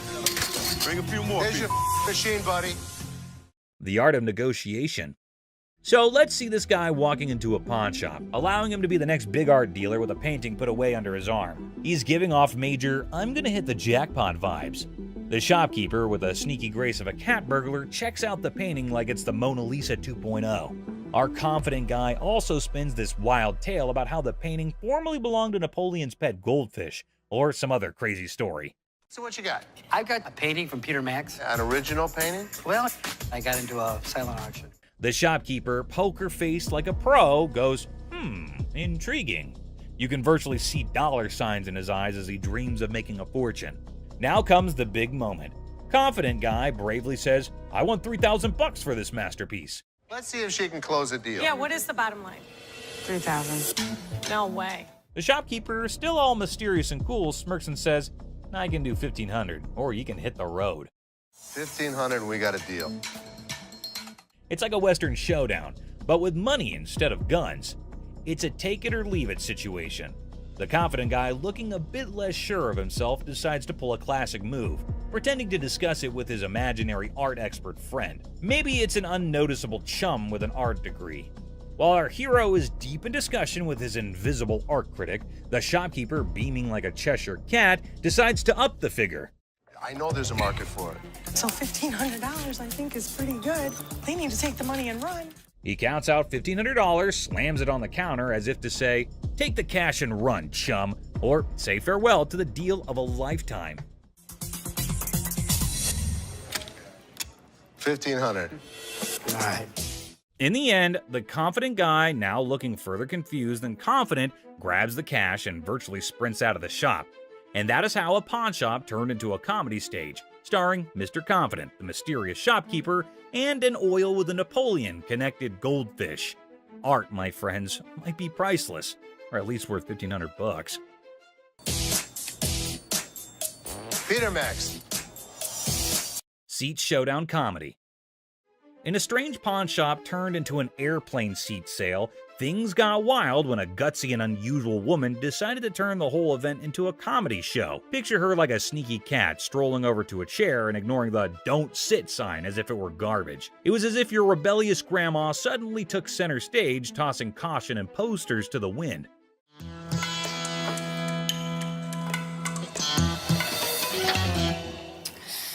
Then in comes the lady running the shop, armed with politeness and a simple request for the lady to give up the seat. Little did she know she was about to get into a funny showdown with our cool and calm customer. The woman, looking super confident and mischievous, said, "Just let me be," treating the chair like her personal throne. Okay, these are for sale. We don't have like a trial and error. Okay, well, I'm not trying to buy them. I'm just trying to try them out. As if that was not funny enough, the secret guards jumped into the blend. The shopkeeper, determined to bring order back, tried nicely to get the bold woman out of her comfy spot. But our fearless main character was not having it, bravely declaring, "You could not make me move." And what you can do is leave me the alone. Okay. Yeah. Then comes the guard trying to lift her off the seat. Suddenly, there's a big scene. The woman, now a pro at making a show, indicted the guard of bothering her and indeed threw in the surprise of claiming it was sexual harassment. The pawn shop turned into a stage for a solo performance, with our main character making up the script on the spot. No, thank you. Killing up No, out of here, no, you can get your hand off. Get your hands off of me. Get your hands off. But the comedy did not stop there. Wanting to leave with a bang, our leading lady dramatically fell to the bottom, blaming the confused guard for pushing her. The shop, once a place for buying and selling, turned into a theater for a funny play where reality and silliness conflicted in the most hilarious way. Girl, you pushed me. What? I didn't touch you. Did I touch you? And just like that, the woman in the pawn shop left everyone. Guard, shopkeeper, and onlookers scratching their heads, wondering if they had just witnessed the craziest pawn shop show ever. I'm not going anywhere. Do whatever you want. And we can have a staring contest. Joe Sofa Saga. In a pawn shop full of weird and wonderful things, a guy named Joe was on a mission for the perfect SETI. The man was on a tight budget, but his bullishness was as high as his hopes of chancing a hidden treasure among the fine furniture. Well, here's the deal. I just moved from New Jersey, my wife and I. We just bought a house, and she sent me here. She said, "See what you can pick up." Perfect. Let's find some. He spotted a couch that looked like it had been through a lot. The man with a hopeful look asked the shopkeeper if they could clean it before he bought it. Little did the man know, this couch had a history. Spills, stains, and all sorts of weird stuff. The shopkeeper, trying not to burst into laughter, convinced the man it was a great deal without mentioning the hidden surprises. So inexpensive, right? Really? Yeah. I gotta tell you, man, that's nasty. Not giving up, the man confidently sat on the couch, comparing the dirt on it to his shoes. I'll tell you what, my shoes are cleaner than this couch. Then don't buy it. With a serious face, he said, "I'm pretty sure my shoes are cleaner than this thing." He even tried to make a deal, $200 for the not-so-great couch. $397.77. Really? Well, I only got $200. It was a deal only Joe could find reasonable in the world of craziness. The real laughter started when this man, without thinking much, joked that if the couch were the shopkeeper's daughter, she must be a nasty one. The line between funny and awkward was getting blurry. We had a reupholster and I gave it to Ashley. Is that right? Yeah. Is that your daughter? That's my daughter. She must be nasty, too. Out of the blue, a guard, called in by the offended shopkeeper, rushed in like a superhero. Joe was lifted off the couch and thrown out of the store, leaving everyone laughing. Yeah. Walk out. Walk out, my man. The pawn shop adventure had ended, but the story of Joe and the not-so-clean couch was sure to be a tale told with giggles and grins for years to come. Yes, sir. Someplace else. That's the Dirty D right there, baby. Comic pawn shop confrontation. Okay, a man is coming towards the shop. Wait, what? Is he coming to have something from the pawn shop? The man asking about her daughter means how creepy it is. Hello. I need to pick up some stuff for my daughter. Is it in pawn? Yes, ma'am. Laughter begins. Everyone around is intrigued to know what had happened to this man. Oh, another man entered into the argument. Let's see what would happen. Man accusing the shop owners of stealing. How crazy this man is, constantly accusing them of being thieves. No, I want the stuff. Yeah, but without the ticket, we can't give it to you. The man is constantly infuriating them and sees he has come out the carbon. Who knows what will be the end of this nonsense fight? Oh, they're about to have the piercing argument. I'm here, I want the stuff now. And what's he gonna do? The man called the guard to throw him out, but see, the man is not in control. He is constantly arguing and challenging them without knowing the fact of the danger he's really in. Oh God, he's challenging the massive guard. The guard stopped him and said, "Don't touch me," but the man was not understanding. Hey, I ain't scared of him. Is he serious? Calling his death to come earlier. The guard, in his fur, sent the man out. The really funny moment for all because the stupid man in his arguments really put him into account. Hey, you can't get. Hey, I want my stuff. I tell you what, big boy. Hey. Battle for sanity. Well, folks, take a look at the pawn shop's front yard. It's like a bustling highway out there. The crowd has formed a lane longer than my grandma's stories. And guess what? The sanity levels are off the charts. It's like a contest for who can stay the sanest. Now, hold your horses because here comes the geniuses. These folks are more interested in the pawn shop than a cat in a laser light show. Well, he's from California. Look at all these idiots. They've gathered like it's the grand opening of the Pawn Shop Olympics. What's the big attraction, you ask? Maybe they're expecting a magic show, or perhaps the pawn shop secretly giving away free wisdom. Or, here's a wild thought, they're gearing up for a full-scale aggression mission against the poor souls inside. Watch out, world, we've got a pawn shop revolution on our hands. Stay tuned and remember, in the pawn shop chaos, sanity reigns supreme. Good luck, brave souls. That's not. Clueless heist hijinks. Well, howdy there, folks. We've got a Lone Ranger in the pawn shop, sipping on his secret drink like he's the king of mystery. Little does he know, he's the star of a hidden camera show. Talk about being clueless and camera shy. Hold your horses. Looks like our man might be plotting some grand heist, doing his best Sherlock impression. He's scouting the joint, probably trying to find the perfect spot for his not-so-genius plan. But wait, he's still in the game. What on earth is he searching for in the pawn shop? Maybe lost treasure for his car keys? The suspense is killing me. Oh dear, he's now at the other counter. This fella is like a headless chicken wandering around without a purpose. Somebody give him a map or a snack at least. Buckle up, folks. Our wannabe detective just upgraded to a full-blown thief. Watch him waltzing around planning the perfect crime, and bingo! He pulls off a smooth exit, leaving the scene like he just won a game of hide-and-seek. Hold your belly laughs, our genius thief is back on camera, sneakily hiding his loot in his trousers. Smooth moves, my friend, smooth moves.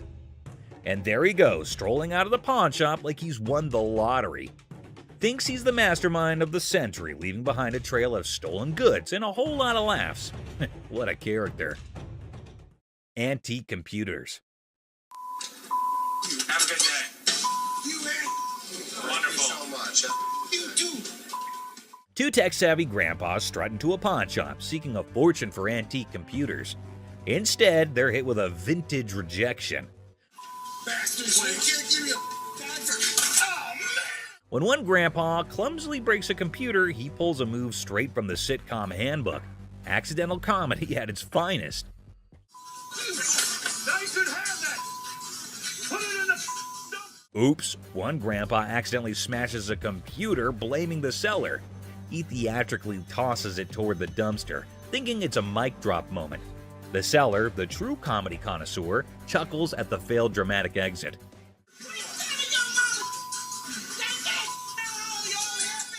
Here comes the queen of sass. A lady emerges roasting the old hillbillies and offering them an A-grade exit.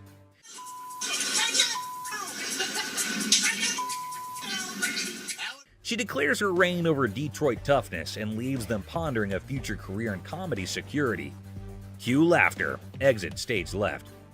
Ex-couple.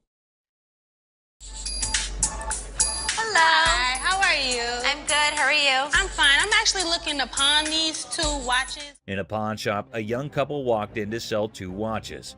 Ashley, the shop owner, greeted them. You guys dating, married?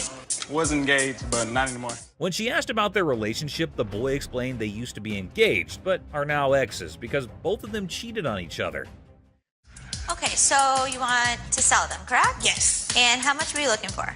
Despite their turbulent exchange, Ashley inquired about the watch's value. This one I am not interested in because we don't take this brand. You gonna take that brand?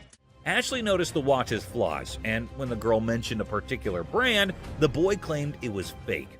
You are more than welcome, to leave that here and we can send it out to get the crystal replaced. As Ashley attempted to facilitate the watch sale, the ex-couple's argument escalated. No, what's she talking to? We ain't got all day.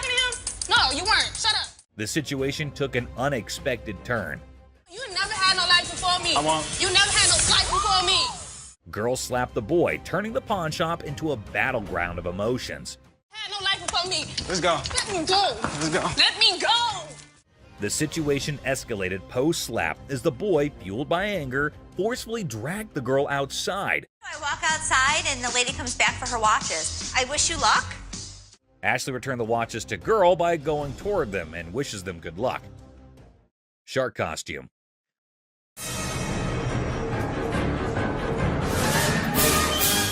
A fantastic character, half man, half shark, enters a pawn shop. Yeah, I'm a professional mascot during the daytime. At night, I'm a dancer.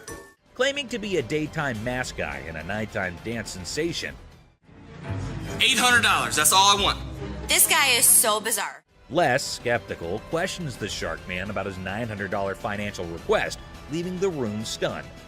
Don't they have those in Halloween costume stores? Les dismisses an awesome shark costume as a Halloween costume, but Rick takes it on, turning the pawn shop into a makeshift underwater comedy club, despite Ashley's rejects due to an unpleasant odor. See? It works. $800. Les, a pawn shop owner, is captivated by a customer who demands $800. You're missing a speeder. Oh my God. But when he reveals his naked self, Les's jaw drops. Hey, where's Ashley going with the naked guy? Tom, between amusement and disbelief, Les performs the quickest eviction in pawn shop history, leaving the customer high and dry. Ching Chong TV. Girlfriend's about to fly back home without me. I have no money. It's the only way I'm gonna be able to go. Right. I want $200 for it. 200 for that? A hat-wearing kid strolls into a pawn shop, hoping to score $200 for his TV. The seller, feeling frugal, counters with a generous $15. What brand is that? Ching Chong. The boy, trying to lighten the mood, drops a Ching Chong brand joke, turning a place into a comedy club for skeptical sellers. 200 for that? Yeah. Never gonna happen. 13-inch TVs are selling for $15. Our persistent TV peddler keeps pushing for more cash for his 13-inch Marvel, but the savvy seller sticks to his guns at $15. Come on, please. I don't want to get stuck in a tray. The boy, desperate to impress his TV-loving girlfriend, gets sadder than a clown without his makeup. Girlfriend's about to fly back home without me. I have no money. It's the only way I'm gonna be able to go. Right. I want $200 for it. 200 for that? The seller, unamused, directs him out, ensuring love won't cost him more than $15 today.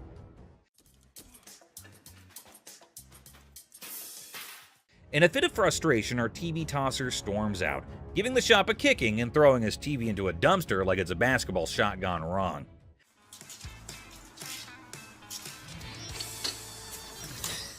The seller, shaken but not stirred, mutters, "Idiot," and commands him to exit.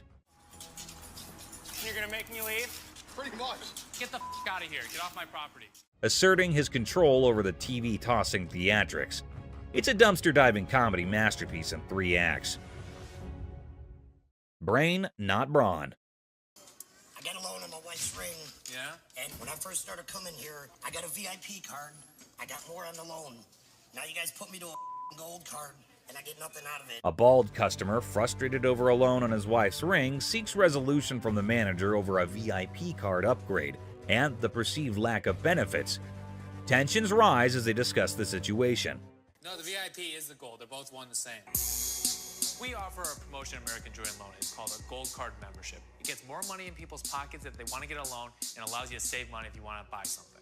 The pawn shop employee tries to explain the gold card system's benefits, but the customer remains frustrated.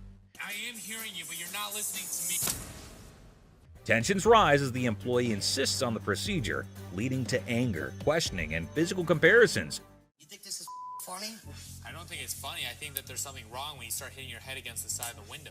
Creating an atmosphere of animosity and miscommunication. What are you going to do about it?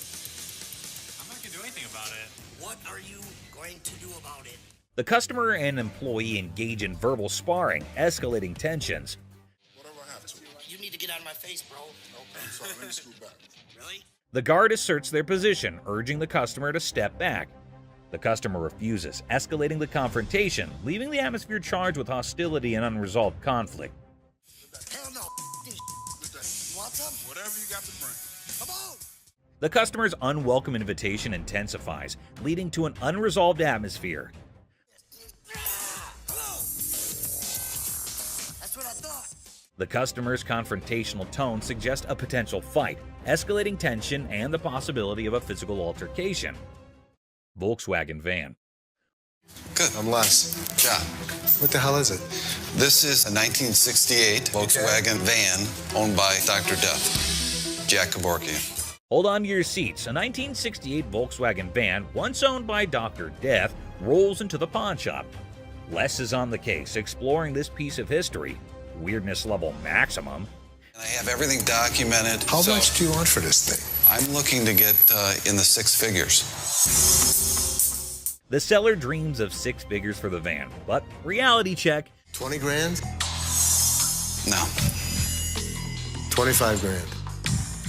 Negotiations go from 20 grand to a wild coin flip for 30 grand. Les, you mad genius. Oh my God.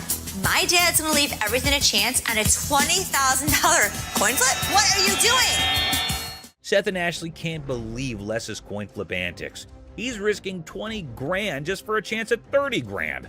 The drama unfolds like a high-stakes comedy. Heads.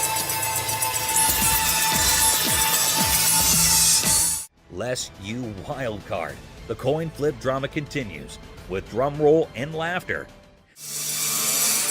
Heads. Nails it in. Thank you. Thank you very Fun. much. Yeah. Perfect. Good deal. The van deal is sealed at 20 grand, leaving everyone amused and baffled. What a ride! No question. I proved to my kids I still got it. Les, the coin flipping legend, celebrates his 20 grand win. Laughter echoes as the deal concludes. The van's bizarre journey adds a hilarious chapter to pawn shop history. Ring drama. So what can I help you with today? I got this ring right here. I wanted to get it appraised, see how much it might be worth. Hey, listen up, people. Commodity Wild just happened at the original pawn shop.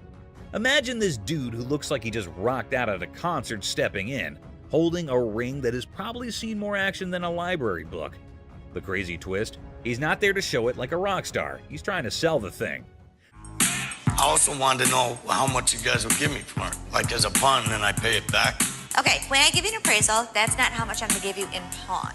So he's all proud, telling the pawnbroker how this ring is worth a ton of money, when, out of nowhere, a lady burst in like a storm. What the are you doing? She's on a mission to figure out why her precious ring is about to be someone else's fancy jewelry. Cue the dramatic music, folks. Why'd you take my ring? Well, I wanted to see how much it was worth. Bull. Now, our rock star wannabe is caught red-handed, dealing with an angry lady dead set on getting her shiny thing back. It's like a soap piece crashing into a rock concert, and the pawn shop is the main stage. I just wanted to know how much it was worth, that's all. You're a liar. Why'd you take my ring? I'm sorry. What? Things get intense as the lady slaps the crazy guy not once, but twice, and suddenly the whole place goes silent. You could hear a leg drop, or in this case, a ring hitting the counter. The other people in the pawn shop are stunned, wondering if they accidentally walked into a live reality TV show. You're a f***ing idiot. Can I just have my ring? Well, he's the one that gave it to me. That's hers. Just give me my f***ing ring. Our lady does not waste any time. She grabs the ring back, making it clear her bling is off limits. Right now. The embarrassed and confused rock star lookalike gets pushed out of the pawn shop by the triumphant lady. There you have it, folks, a ridiculous blend, up and a super dramatic autumn at the pawn shop. Turns out the real treasures are not just the bones for trade. Who would have allowed pawn shops could be this amusing? Stay tuned for the coming occasion of pawned out drama. Clown Prince. In a small pawn shop on the corner of Chuckles Street and Guffaw Avenue, things got really funny one day. A guy walked in with so much makeup on his face that he looked like he just stepped out of a play. The shopkeeper, who was used to weird stuff, tried hard not to laugh as the man approached, sporting a rainbow wig that seemed to stay on by magic. I need to sell this earring because my little red Corvette broke down. No kidding. Absolutely. Wow. The man, looking mischievous, whipped out a fancy earring from his pocket and showed it off with a big dramatic gesture. The shopkeeper, holding back a laugh, checked out the earring like it was some royal treasure. You know who I am, right? No. Who are you? You don't know who I am. But actually, it looked more like a toy you'd find in a cereal box than something fit for a king. 1,000. I'm just asking for 1,000 just to get my limo. No. That's not real. You gonna help me out? Excuse me? That's a real earring, but it's not real diamond. Are you kidding me? Ignoring the fact that the earring was probably fake, the guy started dancing like he was the star of his own circus. Prince, right? Prince, absolutely. Wow. He even gave himself a royal title, calling himself Prince. The shopkeeper, now thoroughly entertained, clapped along as the guy did his goofy dance. With a cheeky smile, Prince claimed the earring was a super precious diamond passed down from his clown ancestors.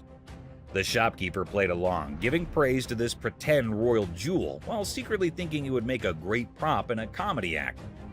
As the funny business came to an end, Prince, not ready to leave without a big finish, spun back to the counter and started another round of funny moves. The shopkeeper and his assistant struggled to hold in their laughter, tears rolling down their faces as the wacky Prince danced out the floor, leaving behind a funny feeling that stuck around even after the rainbow wig was out of sight. Boss's TV fiasco. Hey everyone, gather around because something straight out of a funny TV show just happened at the local electronics store. Imagine this. The big boss barges in like a storm on way too much coffee. Didn't I tell you guys to restock the TV shelf? Didn't you see I was just with a crazy customer? Yelling about wanting to grab some TVs. I mean, who does not suddenly crave a TV spree, right? Now, the poor workers are stuck between a rock and a high-tech place and cannot take the boss seriously. I mean, who could? It's like the boss watched too many action movies and thought today was the day to be an action hero with innocent flat screens. I gave you a job to do and you didn't do it? Dad, you told us we were like little kids. How does a baby know how to, do inventory? But stay, there's a twist. The main character, the boss, realizes things are serious and decides he needs backup. So, what does he do? Grabs his assistant like they're partners in a buddy cop movie. Hey, you know what? The hell with it. I'm gonna do it myself. Bobby J, do me a favor. We need to go pull some TVs. To help with this crazy TV mission. Because obviously, snagging TVs is a job for a dynamic brace.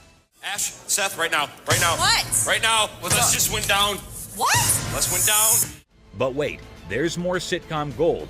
Out of nowhere, another assistant rushes over to the boss's kids looking really upset. Why? Just went down. What?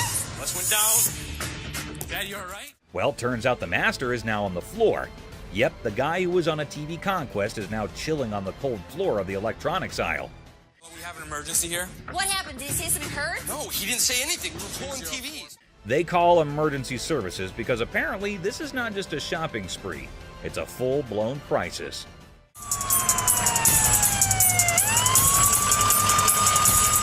And then comes the ambulance. The daughter dramatically points at the approaching rescue vehicle, as if it's the hero cavalry coming to save the day.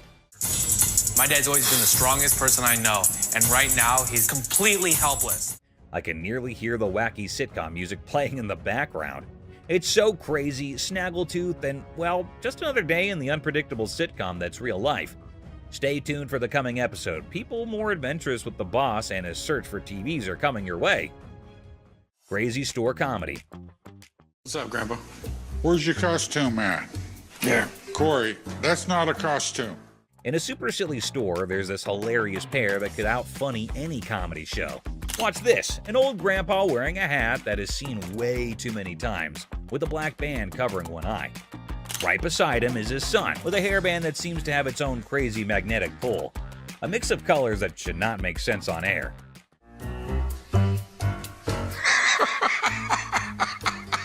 What? So, a regular customer walks in thinking they're just here for a normal shopping trip. Little did they know, a comedy explosion was about to happen. The first person they notice is the son, and they burst into laughter. "What on earth are you trying to be?" they ask, still giggling from the unexpected fun. What are you supposed to be? It's obvious I'm Justin Bieber, America's heartthrob. With a serious face, the son proudly says, "I'm claiming to be Justin Bieber, the American singing sensation." The secret? It's all in the hair. The customer laughs even more, realizing these two are a riot. Roy Rogers? I'm Rooster Cogburn from True Grit. But the real comedy star is Grandpa, strutting around like a rooster king. Feathery hat, confident crowing, he is turning heads. The customer, almost out of breath from laughing, asks, "What is your grandpa pretending to be?" Slightly holding back laughter, the son answers, "He is the legendary Rooster Kern. Shows up once in a lifetime to make people laugh." Go yourself. Antoine, what are you supposed to be? The world's biggest baby. Just when effects seem crazy enough, another character appears, a guy dressed like the world's biggest baby. The customer, nearly crying from horse laugh, realizes they have hit the jackpot of comedy. In this shop of customer craziness, laughter is the currency. These funny characters are the kings of comedy, making everyone laugh and showing that occasionally the best service is the one that comes with a big dose of funny. Pawn Shop Riddles. Look how stupid this question on Pawn Stars is. In this hilarious rant, the speaker dissects a seemingly absurd question about fake items in a pawn shop. A over 1,000, B over 5,000, or C over 10,000. The logic behind the options A, B, and C is dissected with comedic frustration. Well, if the answer's C, the answer's also A and B. Because if it's over 10,000, it's also over 5,000, it's also over 1,000. The speaker expresses disdain for the question, claiming that if the answer is C, then A and B are also correct. I mean, most of the shit that comes into the pawn shop has got to be fake. They've been in business for years and years and years. The absurdity of the question and the presumed obviousness of the answer are highlighted. God, what a stupid question. The speaker ridicules the question's simplicity, asserting that there's no way to get it wrong. The tone is sarcastic as they emphasize the lack of challenge in the question. Anticipation builds as the speaker eagerly awaits the genius-revealed answer. The expectation is set for a straightforward solution to the seemingly senseless question.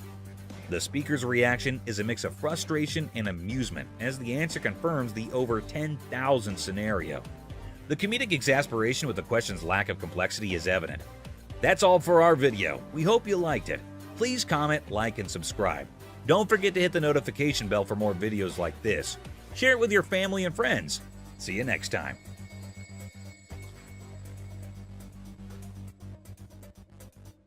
I mean, most of the shit that comes into the pawn shop has got to be fake. They've been in business for years and years and years. God, what a stupid question. Michael expressed interest in buying it for their collection. After negotiation, they settle on a price of $3,500, considering it's for charity. Seth shares his personal connection to wrestling matches with his father, adding sentimental value to the purchase. I don't have that kind of money. All right, you, all of y'all, bitch. If you want some help, talk to us like a human being. Aloha. There. The woman gets angrier and calls Ashley names. Ashley stays calm but tells her to talk respectfully. The woman leaves angrily and this situation doesn't get resolved. On picking up very expensive pieces grabs Les's attention. Hey, sir, don't touch it. Sir, if there's anything you want to see, we'll be more than happy to show you, sir. Well, what do you know? Expensive pieces tend to be fragile. How am I going to see if it's going to work? The customer starts touching expensive items, catching Les's attention. Les politely asks them not to touch anything, offering assistance in viewing items instead. Sure, that's why I asked you. That's when you're back there and he's over. I'll come out right out there. You think I give it? The customer insists on touching, arguing it's necessary to check functionality. Les tries to explain store policy, but the customer gets upset. Out of my store. Don't touch it. Don't time to go. You're lucky you got some. The customer's frustration grows, prompting Les to ask them to leave for disrupting the store. Les firmly directs the customer to leave, highlighting their luck in having assistance. Jersey just moved into the town and is on an errand from his wife. My wife and I, we just bought a house and she sent me here. She said, see what you can pick up. Let's find some. I'll bet you can make. A middle-aged man from New Jersey, recently moved into town, is running an errand from his wife to find furniture for their new house. He spots a couch in the store and expresses interest in making a deal. After looking at a cheap couch, the customer notices that the couch is dirty. You gonna clean all that up before I buy it? That's why it's so inexpensive. I gotta tell you, man, that's nasty.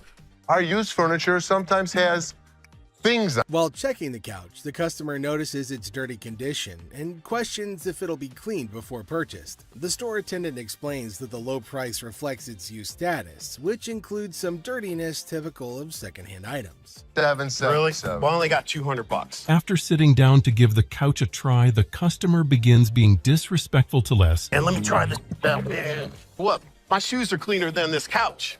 Then don't buy it. Make me a deal. I got cash in my pocket, man. Wow. The man doesn't like how the couch looks and tries to pay less for it with the money that he has. He starts being rude, saying bad things about how dirty the couch is and insulting the store. I bet you're the mother that's been sitting on here farting. This was actually my couch. We had a reupholstered and I gave it to Ashley. When the comment reaches Ashley, Les's daughter, Les has enough of this customer. Is that your daughter? That's my daughter. She must be nasty too. The customer's derogatory comments extend to Ashley, Les's daughter, who works at the store. Les, the owner, has had enough and confronts the disrespectful customer, defending his daughter and the store's reputation. How are we doing anything? Les decides to end the interaction, urging the customer to leave the store. The customer, unwilling to change his behavior, decides to go elsewhere, ending the encounter on a sour note. Excuse me. Hi. Hi, I have a question for you. Yeah. Okay, I went to get my purse back to make my payment. She's telling me this is expired. That's my purse right there. That one right there, the black one. So I want to know why it's out there. A girl approaches Ashley in the pawn shop with a question about her purse. She claims that her purse, which she points to, was wrongfully labeled as expired, and she demands to know why it's out for sale. My purse right there. How do you know that's your purse? Because I know my purse. Here's the money. I want the purse. Want that? If you don't give me the purse, I'm going to climb over the counter and get it myself. Give me my purse. The girl argues that the purse refers to her and displays money, as evidently, Les decides to eject her from the shop, ending the encounter. You guys seen the 32 Roadster? I haven't seen it, son. Someone probably stole it. It was parked in the warehouse. How could someone steal it? A high-tech thief could get into this warehouse easy. Rick becomes anxious when he learns that Corey took the expensive 32 Roadster to the gym, fearing potential damage to the valuable merchandise. Have you guys seen the 32 Roadster? I haven't seen it, son. Someone probably stole it. It was parked in the warehouse. How could someone steal it? A high-tech thief could get into this warehouse easy. All you have to do is cut a hole in the roof and lift it out with a helicopter.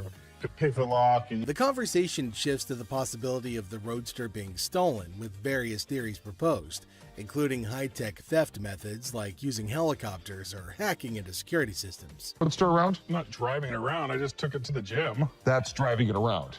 The thing is in perfect condition. What if you wreck it? What if you ding it? What if you scratch it? I'm not an idiot. I'm your partner. Rick says he didn't drive the Roadster just for fun. He says he only took it to the gym. He defends himself from being called careless. He reminds everybody that he's a partner in the business. I can't believe my dad's giving me a hard time about this. I mean, what's the point of owning a pawn shop? Tensions raise between Rick and his father as they argue over the handling of the Roadster. Rick feels frustrated by his father's skepticism and restrictions, questioning the purpose of owning a pawn shop if he can't enjoy its items. Later found out that the car was not nearly worth $68,000. His expert had failed to notice that the car was a hot rod. Later, Rick learns that the Roadster is worth a lot more than he realized, valued at nearly $68,000 due to its hot rod modification. So what can I help you with today? Got this ring right here. See how much it might be worth. Okay. I also wanted to know how much you guys... A customer brings in a ring for an appraisal and to inquire about pawning it for cash. He seeks to understand its value and potential loan amount. What are you talking about? You said you're coming in to get a receiver. Why'd you take my ring? Well, I wanted to see how much it was worth. Bull. Why'd you take my ring? Yesterday you said you needed bike parts and didn't have the damn money, and all of a sudden you got my damn ring. The problem started when Les checked the ring to see how much it's worth. The customer. However, Ashley stands firm, recognizing the futility of the scam and the level of wrongness involved. It's like trying to sneak a peek at the answer key when the teacher is watching. Yeah, that's not happening. First of all, I told you like I'm an idiot. Give me my purse or I'm gonna come over that counter and get it myself. Oh my God. Get your hands off me. Have a nice day. Let's go. You. With a swift resolution to this failed escapade, the girl finds herself unceremoniously escorted out of the store. Lesson learned. Ashley's scam radar is always on, and jumping over counters won't get you far in this pawn-filled drama.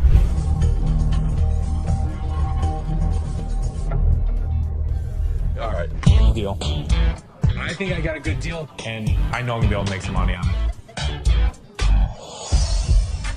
I can't believe you spent that much. Whatever, Ash. I am fuming. My brother just spent $800. Enter the family feud. Ashley drops the bomb on her brother Seth, calling him a hypocrite. But why? Well, he casually throws around $880 for a painting, while Ashley, according to her, can't even snag a deal for $30. Sibling dynamics at their finest. But he'll yell at me over a $30 buy. Excuse me, Seth. What, Ash? I was just out there watching you do a buy for $880. So instead of working and watching me. I was out there, and you bought something for $880 when you gave me such crap about that $30 roulette table. I'm not buying plastic. I'm buying stuff that we can actually resell without a problem. You will never resell that. They will sit in the back and rot. Are you kidding? We'll put it around the third corner. We're going to make $1,000 plus on the deal. Really, Ash? You know I'm going to be upset. The plot thickens as Ashley confronts Seth about the apparent double standards. She probes into the intricacies of spending $880. Questioning how bad it could be. Seth, in classic sibling fashion, argues that his purchases are all about resale value, a concept he conveniently forgets when it comes to Ashley's shopping habits. According to him, he's the revenue guru. You are just a hypocrite. She was just being ridiculous. I just want her to stop talking. Ash, what do you want from me? Apologize to me. Apologize? Apologize because you're such a hypocrite. You know what, Ash? I'm sorry. I'm sorry that you're a bitch. You, Seth. You're such an ass. I am not going to forget the situation anytime soon. Seth better watch his back. Things heat up as Ashley demands an apology. Seth takes a nosedive into being the ultimate a-hole, apologizing for an $880 buy. Oh no. Instead, he hits her with a sorry not sorry for her supposed attitude, topping it off with a charming label. Well, let's just say that it rhymes with witch. Sibling rivalry reaches a whole new level on this show.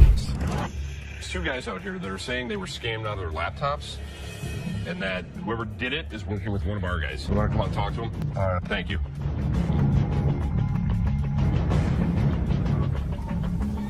Who is it? Les is hit with some unexpected news. A few guys claim that they've been pawned by a girl from the staff. Les, ever the detective, approaches the situation with a mix of suspicion and humor, wondering aloud if he's either unintentionally swindling customers or if bizarre customers have taken up a new form of thievery. Tell me. She pawned 2 of our laptops, and she told us she was gonna bring them out to the back. Some of it did. Okay, wait. You pawned something? Yes, she had to take it to When her. did you pawn it? Today. Today. She Okay.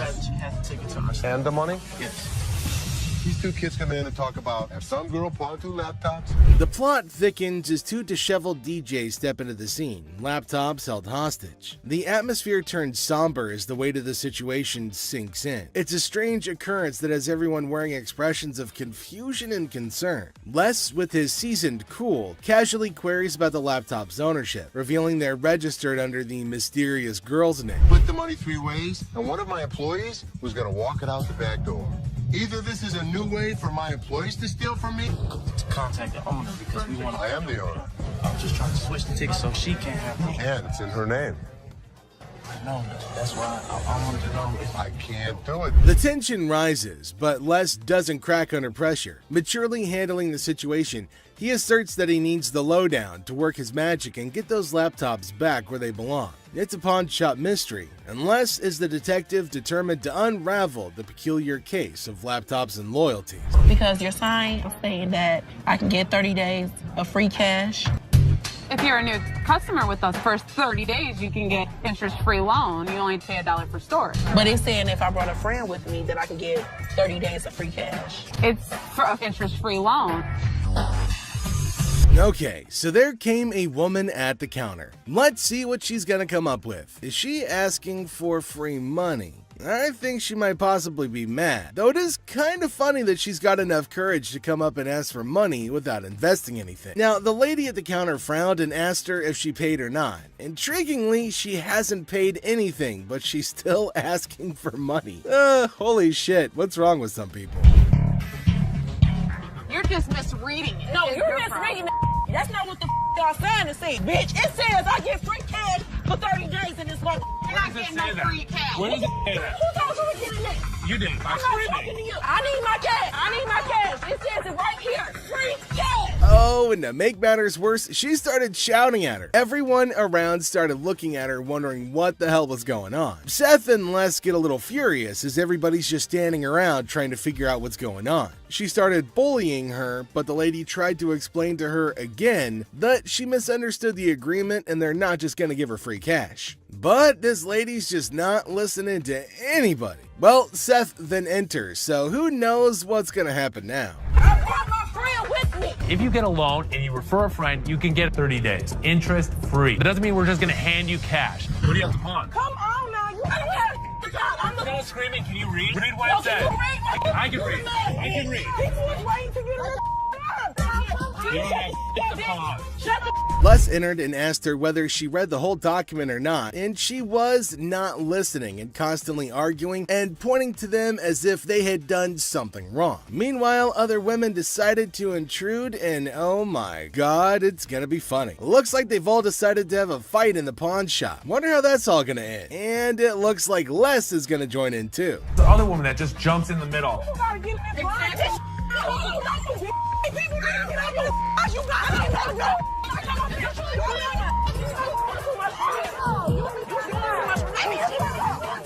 Leave me on the lawn, bitch. No, bitch. Leave me on the lawn, bitch. I'm from the way, bitch. All you need to do is read. Now see the other women get in and start shouting at her as everybody behind her was waiting for her to get out of the queue. So they started fighting and now they're all having an immense fight. Everybody around is watching and laughing at them. Well, the guard had to go and break everything up. Well, at least they're all gonna get treated the same way, especially the one who created the mess. Pretty sure they're gonna hold him up and throw him out. And there they go, they're still shouting and fighting with each other as well. They really wanted to go at it, so we let them go at it in the parking lot for a little minute. All I saw was ass cracks and elbows. They were sent outside and they started beating on each other, holding each other by their hair. Man, they beat the crap out of each other and people around them were just watching and waiting and having a curious but funny conversation about their nonsense. Talk about a hella cringe episode. It's Robert. Robert, nice to meet you. Nice to meet you, Dennis.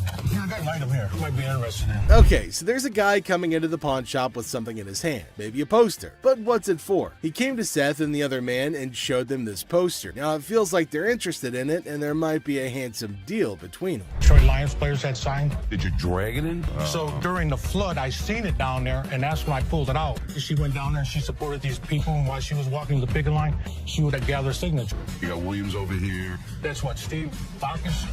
This is the first time a guy actually brought in, and I just got on the picket line because I'm on strike right now myself. We've been on strike for almost 3 months now. $1,000. He started describing the poster that's mainly about the protest of people in history, and it's got lots of signs of well-known people and has got a lot of worth. He explained everything in one go and demanded a heavy amount for it as it was really valuable to him. Seth told him that it's got some stains on it, and it's no doubt the same poster of historical strike, which made it worthy, but for him it might make a lot of difference. Hate the condition of it. I understand, and I gotta understand when it comes down to collectors, everything is about condition. Absolutely. And I'm sure if your dad saw this, jump on the heartbeat.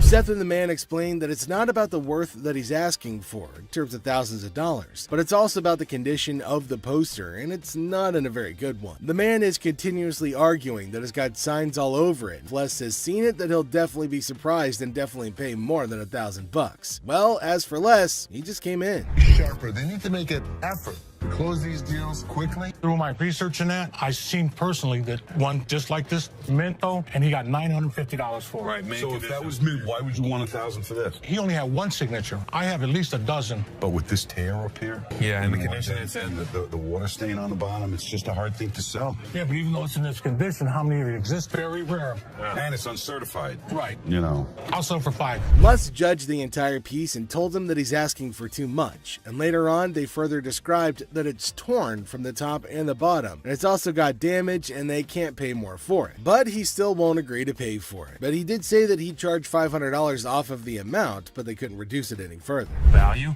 Let's make a deal. $75? No way. Who's gonna buy it from you? I'll just put it back in my basement, let it collect dust. Offering you just $100 cash money right now wouldn't make a difference, the same? 200. Nobody in life is ever gonna offer you more than us. According to Seth, it's a historical and cool piece and might be a profitable deal for them. So he asked the man if they'll pay $750 for it. But the man was stunned and said that they're paying too little. He said that you should pay more, but Les is arguing that no one can pay you more than this. You change your mind, we'll honor the 100. Which would you prefer, 520s or a $100 bill? 520 seems like more, wouldn't it? 520s. That's to me. 520s right now. 100 hours. Take it or leave it. 520s. Got a deal. $100. Thank you. Thank you. There's no question. It's a one-of-a-kind piece yet. It's a little bit of damage on it, but it's got a lot of autographs. I know we're going to make a profit. He asked for $200, but no, it's not going to be a good deal, and they told him to leave. The man in need got a severe shock and held up the poster thinking. Les again said that they can't pay more than $100, and after some time of quietness, they agreed to the deal. Finally, the happy deal was made.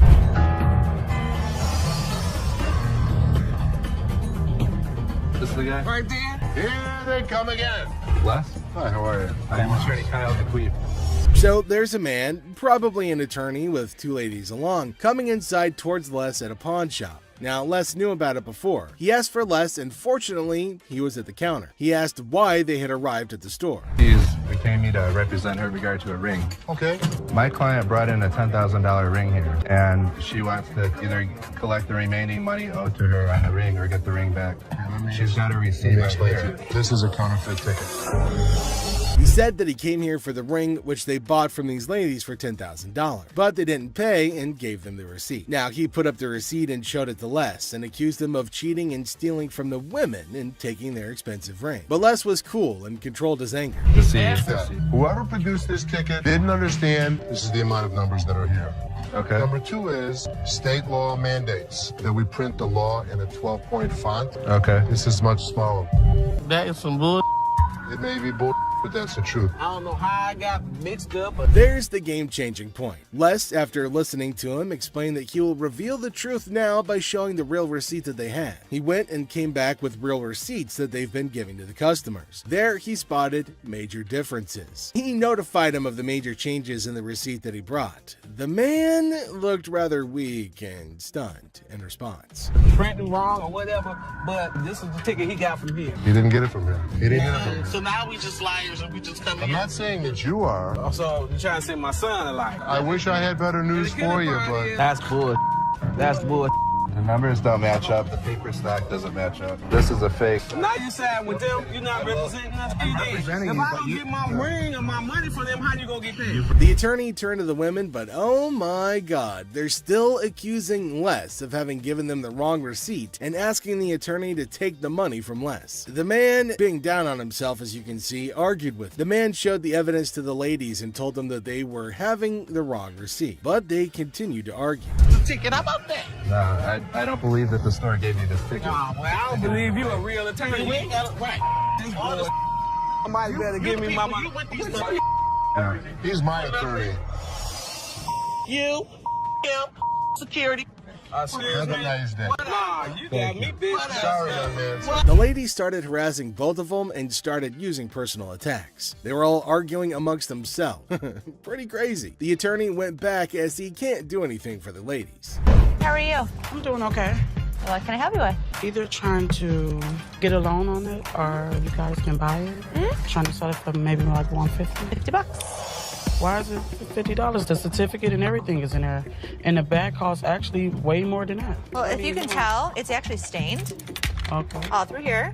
I'm trying to sell it for $150 or get a loan for $75 instead of the $50. Yeah, I wasn't interested in more than 50. If you know purses, then you know the. As our unsuspecting customer strolls into the kitchen at Chaos, little does she know what's cooking today. Ashley, patiently bracing herself for another round of absurdity, politely inquires about what the customer's looking to offload. The girl, blissfully unaware of the purse's actual value, confidently suggests a price that's almost a steal. It costs way more than that. Okay, but I'm not going to pay you for the amount that you think it's worth because it's stained. This is not one of the newer ones. This is not this season. I know about purses. It was torn. It was stained. It's not even last season's bag. The thing is old. But you still willing to buy for $50 though, so if it wasn't worth it. And now the plot thickens. The lady asserts that if Ashley truly understood purses, she'd gladly accept the offered amount. However, Ashley, standing firm in her claim that the purse is torn and not worth more than $50, creates a hilarious clash of valuation difference. We even say $50. So they didn't say it wasn't worth it. Can I talk to somebody else? I don't want to talk to your pepperoni looking ass. Can I get somebody My pepperoni looking ass. Pepperoni ass? I don't even know what that means. She take a look at her own ass? Can I get somebody else to talk to? It don't even matter. I don't have to talk to you. And I don't talk to you either, so why don't you go home, leave Can our I store? talk to somebody else? Why do I have to talk to you? Because You I'm the disrespectful. manager. I'm disrespectful and you call me a pepperoni ass? Ugly ass bitch. F you. And it's time to cue the drama. Ashley throws out the bold figure of $50, and it hits the customer like a curveball she wasn't ready for. Feeling the heat, our lady teeters on the edge of diplomacy and blurts out the unforgettable line. She labels Ashley a pepperoni ass and decides that she'd rather chat with anyone but her. Talk about spicing up negotiations. 3 males walked into a pawn shop. One of the suspects stood at the door as a lookout while the other 2 suspects walked directly over to the display cases. So, like, these 3 guys roll into the pawn shop, just casually strolling in. The other 2 guys, they head straight to the fancy display cases. It's all got suspicious vibes. And then, bam! One of them whips out a sledgehammer and starts smashing the glass. Things are starting to get pretty wild. At some point, a customer from the place is seen leaving calmly while the lookout tells her to hurry up. The suspects appeared to be wearing heavy-duty gloves in order. At one moment, a person from the shop strolls out all calm, and someone's keeping an eye on her, urging her to speed up. The people thought to be involved seem to have on these tough gloves, maybe so they don't get any cuts. Not to get cut while removing the glass from the cases. Both suspects placed the jewelry and many other valuables in the bags. So when they took off the glass from the cases, both of them put the jewelry and lots of other valuable stuff into bags. After that, they hightailed it out of the store in a black Mercury Marquis. Case at? Where the case at? Where is it at? Where he put them on? The guy storms into the pawn shop all worked up and starts shouting about a missing case. He's demanding to know where it is, and he appears to be accusing the staff of removing. The feeling of stress in the air is increasing, and it's obvious that something is wrong. We do not take games. Take your wild my damage to that's the way it came like the kids. That's the way I knew it. You gonna act like I ain't got no sense? He's accusing us of taking games out of his unit. Look at the ticket. It never said with game. The atmosphere gets even more intense as the guy accuses the pawn shop of messing with his games. Les, the cool guy at the pawn shop, stands his ground. The customer's getting more agitated, making accusations and even talking about blowing up the place, which is just adding to the chaos. that point. Man, you think you can get your arms up off belly and none of your body parts on me, bro?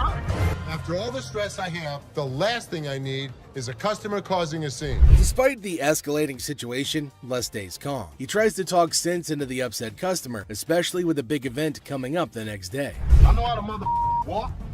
I ain't literally because I potted a week and y'all motherfuckers in my middle and put them games in there. And you wasn't even standing there when I potted it. Somebody need to blow this place up. It's time to go, sir. You ain't gonna get my window up. I'm not. Let go. Can I get my weed? Don't get it for you, don't worry. You're making a threat like that? The situation becomes alarming when the upset customer makes a threat to blow up the place. Les, rightfully concerned about the safety of everybody, asks the guy to leave. Security becomes a priority, and the customer's demand for his belongings takes a back seat to the potential danger that he's creating. It's a challenging moment for Les, who's just trying to manage the chaos caused by an irate customer.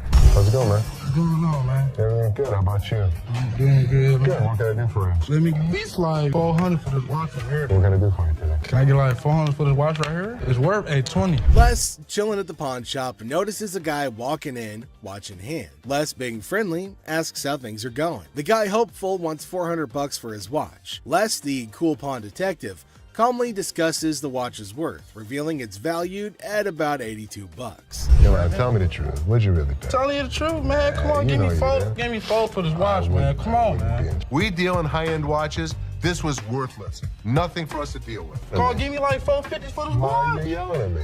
Oh, I got a baby on the way, dog. Congratulations. I'm sick of living at the crib, man. My girl on my head. The negotiation heat rises as the guy insists on $400, but Les suggests $7. The guy, pleading and sharing his life story about a baby on the way, asks for $400 again. Les stands firm, offering him the same price, which leads to a bit of yelling. The guy, feeling frustrated, calls the place bull ass and expresses his discontent.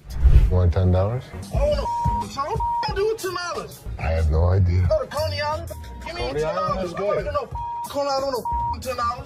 Got a baby on ready to go do this to me, dog. What you looking like a crazy fool? The tension escalates and the guy feels disrespected, using strong words and even threatening Les. Les, staying cool, suggests maybe he should have been given $400, hinting at a broken lamp that needs payment. The situation gets intense, with the guy considering if he should have taken the deal. Cash for this watch, man. 400? I'm sorry. This is a bullshit ass place, man. This whole ass place, dog. Excuse me. You call it what? You call it a bitch? You?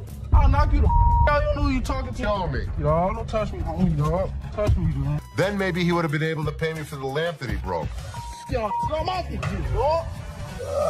The guy, still upset, leaves the shop, but not without some fiery words. Les reflects on the encounter, realizing maybe he should have given $400 to avoid the chaos. The drama ends, leaving behind a mix of emotions and a used watch. Life at the pawn shop remains unpredictable and full of surprises. How you doing today? Hey, pretty good. How are you? Real good, thanks. I'm Les. I'm Randall. How are you? Randall, oh, you got a hell of a grip. Wow. What the hell is it? Call it a ring. Okay. I didn't think it was a bus. How'd you get it? I just got it. This guy smelled like a brewery. Okay. How much did you want? I'd like $500 for it. Why? Why? Because I need it. Yeah, I got you. 2 DUIs. A person walks into the pawn shop, catching Les's attention. Things start getting interesting right away. The person wants $500 for a ring and shows it to Les. Les, being curious, asks where the ring came from and why they want to sell it. The person gets really mad when Les asks questions. The intensity in the air rises as the person angrily explains why they're selling the ring. Les stays calm, making it a surprising and dramatic moment in the pawn shop.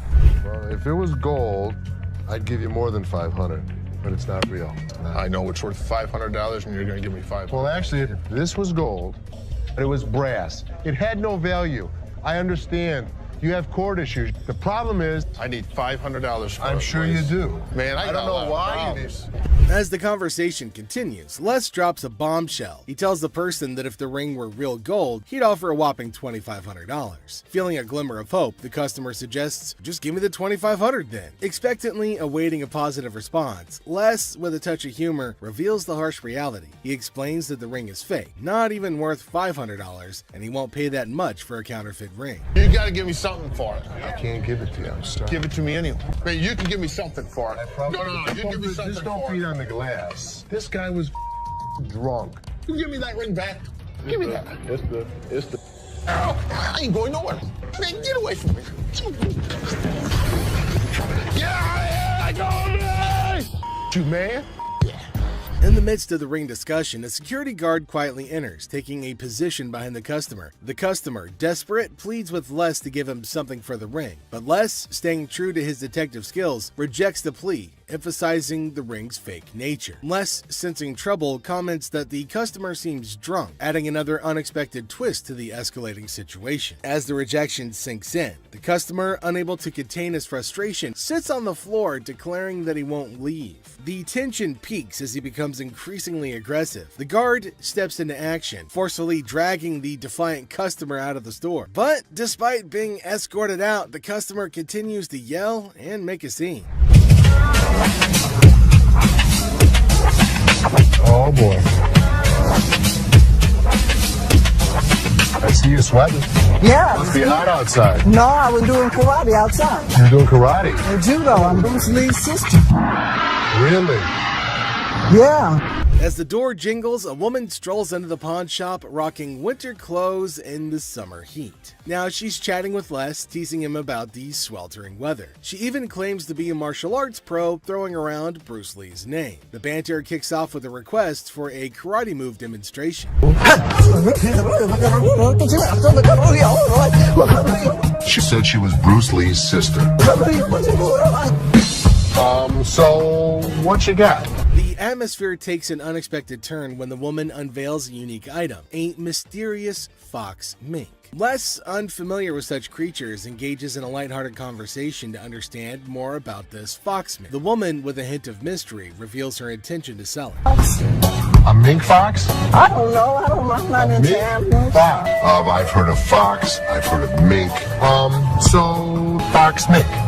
Did you want to pause? As the conversation unfolds, Les dives into the details of the fox mink, trying to grasp its worth. The woman shares anecdotes about the origins of the item, painting a vivid picture of its history. Les, playing the role of the detective, subtly negotiates and gathers information to figure out the best deal. So, how much did you want for it? $50,000. The encounter concluded with the woman deciding to part ways with her fox mink. Les, using his seasoned charm, finalizes the deal. The quirky tale of the winter-dressed woman and her unique pawned item adds an unexpected twist to the usual pawn shop routine, leaving both parties with a memorable experience. Woman comes in to sell me a high-end bottle of liquor. Ma'am, I'm Is that what you're saying? You have no respect.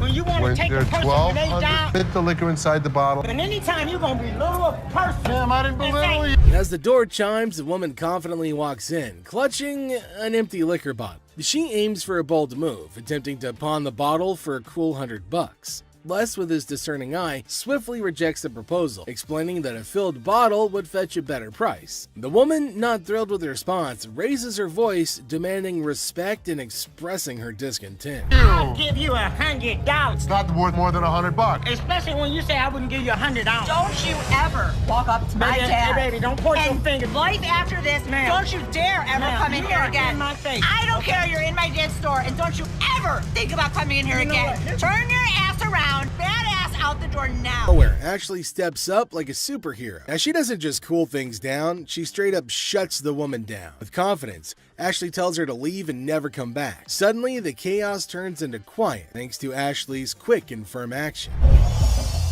Son of a bitch. Where the hell is he? Rich! He's on the floor. People are waiting to pay us for their merchandise. He's not there. We're losing money. I've had Rich's back. In the heart of the pawn shop, Les faces a moment of frustration and disbelief. The absence of Rich, a trusted ally for over 2 decades, leaves Les feeling betrayed. The urgency of customers waiting to make payments adds to the tension, and the weight of loyalty becomes a central theme in this unexpected turn of events. Since the first day he came here, over 20 years ago. I feel betrayed. Didn't I just have an employee meeting to tell everybody that they need to step up on their game? I'm watching you and Bobby J talk to these two girls. You're out there trying to sweet talk them, trying to bullshit with them. I'm looking for you in layaway. Where the hell are you? I gotta sit in layaway all day long and just wait for something to happen? As the minutes tick away, the atmosphere inside the pawn shop grows more intense. Les reflects on his long-standing support for Rich, highlighting his sense of loyalty that spans a quarter century. He recalls a recent employee meeting where he emphasized the need for everyone to step up their game. Disappointment and frustration seep into his words as he confronts the situation, a pawn shop mystery intertwined with personal and professional loyalties. I'm watching you and Bobby J talk to these two girls. They're out there trying to sell their jewelry. You're out there trying to sweet talk them, trying to bullshit with them. They end up walking out the front door. You put me in a position that you were the next to go. In this pivotal moment, Les delivers a stern warning to a fellow employee, Bobby J. The scene unfolds with Les observing interactions and attempts at sweet-talking customers. The threat of termination looms as he recounts the consequences of letting down the team. The dialogue underscores the severity of the situation and the potential impact on job security. Tension rises as Les grapples with the repercussions of the unfolding events. Rich, I'm out. Tell your dad to off. You up your job. As the confrontation escalates, Les draws a line in the sand. The ultimatum is clear: compliance or termination. The final seconds capture the raw emotion and frustration of a loyal employee who feels unappreciated and misunderstood. He knew he was in trouble once we walked through that door. Joe, did you steal from me?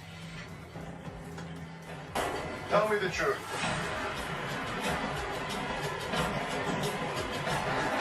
Inside the pawn shop, a sense of trouble looms as the head of security, Joe, faces a difficult moment. The air is heavy with anticipation as accusations are laid out. In a tense exchange, the truth emerges when Joe admits to stealing. The weight of the admission sets the stage for the unraveling of a trusted employee's actions. The detectives call in uniformed officers to put the cuffs on. And then he reaches into his pocket and pulls out an assortment of jewelry worth over $7,000. As the admission hangs in the air, the situation takes an unexpected turn. Detectives call in uniformed officers to apprehend Joe. A place built on trust is now shaken to its core as the true extent of the betrayal unfolds. You go this way. This is my loyalist point, my head of security, guy that I trust. The arrest unfolds and reality sinks in for the pawn shop owner. The disbelief is evident as a devoted employee, the head of security for the previous 3 years, is carried away in handcuffs. The emotional weight of the betrayal is clear in the owner's voice, which expresses the anguish of putting trust in someone who later proved dishonest. If he was, he could be anyone.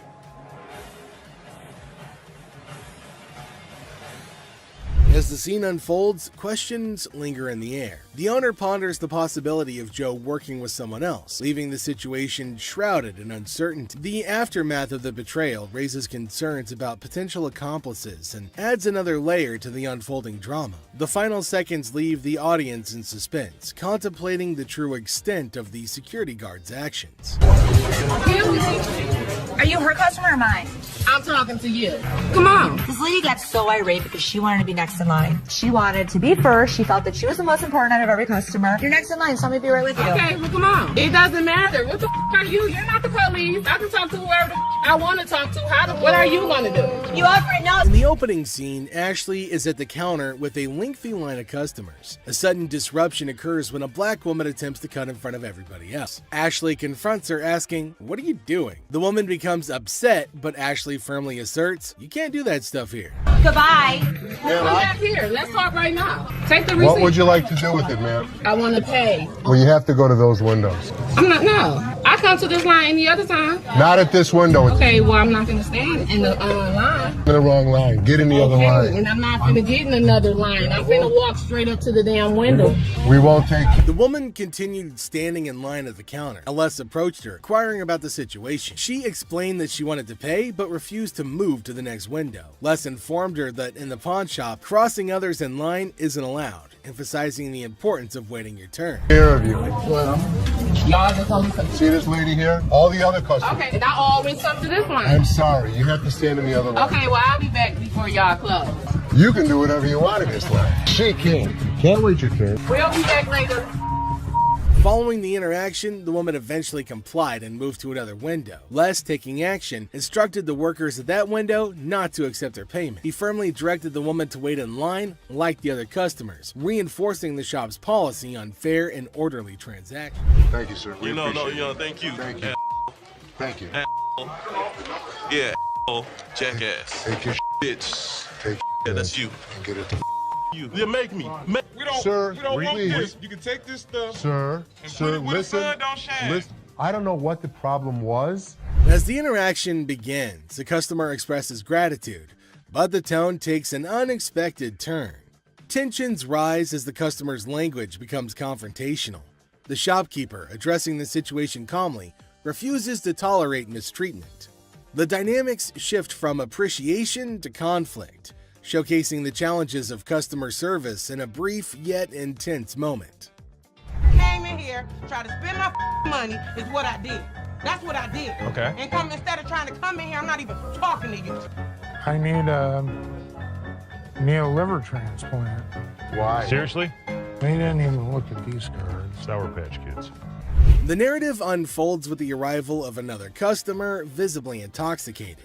The shopkeeper navigates the encounter with a mix of tolerance and assertiveness. The customer attempts to engage in banter, revealing signs of alcohol influence.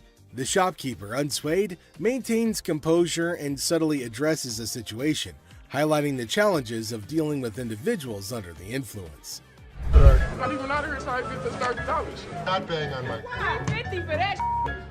Jeff, take him out, please. Better not put it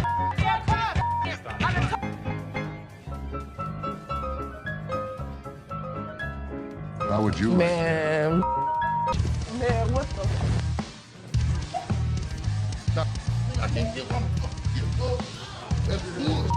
In this segment, a discussion ensues about cards and a potential liver transplant. The shopkeeper encounters a situation where the customer's intentions are unclear. Misunderstandings arise, and the shopkeeper skillfully navigates the conversation. The dialogue touches on humorous elements while portraying the complexity of communication in a retail setting.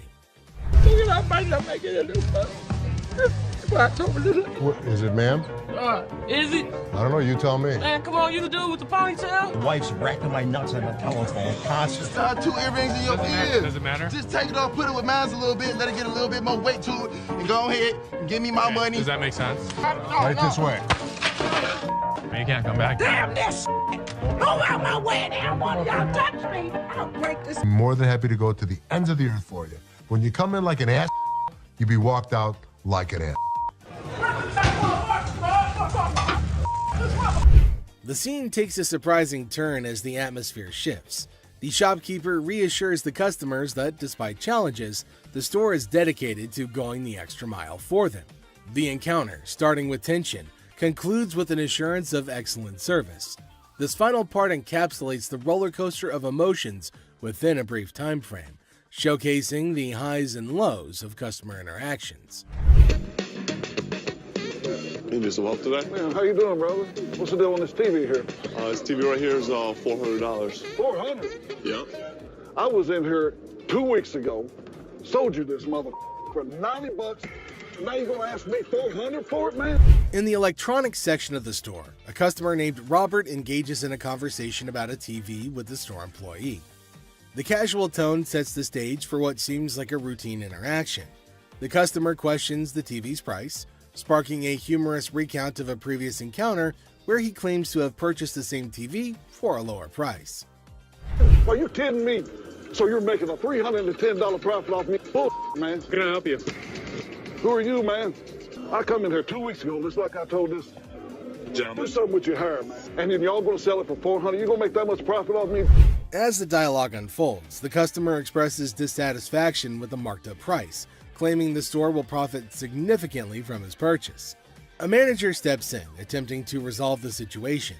Tensions rise as the customer questions the legitimacy of the price hike and demands a resolution, emphasizing the financial disparity between his purchase and the intended selling price. Brother, Where's your receipt? can you not understand English, my brother? No, I can't, my brother. I don't believe that he wants a TV for nothing. I'll just take the TV, man. No. The customer threatens to take the TV and leave without making a purchase. The manager issues a stern warning, asserting that any attempt to take the TV without completing the transaction will result in immediate removal from the store. The confrontation takes an assertive turn, with both parties standing their ground. Once I get this TV.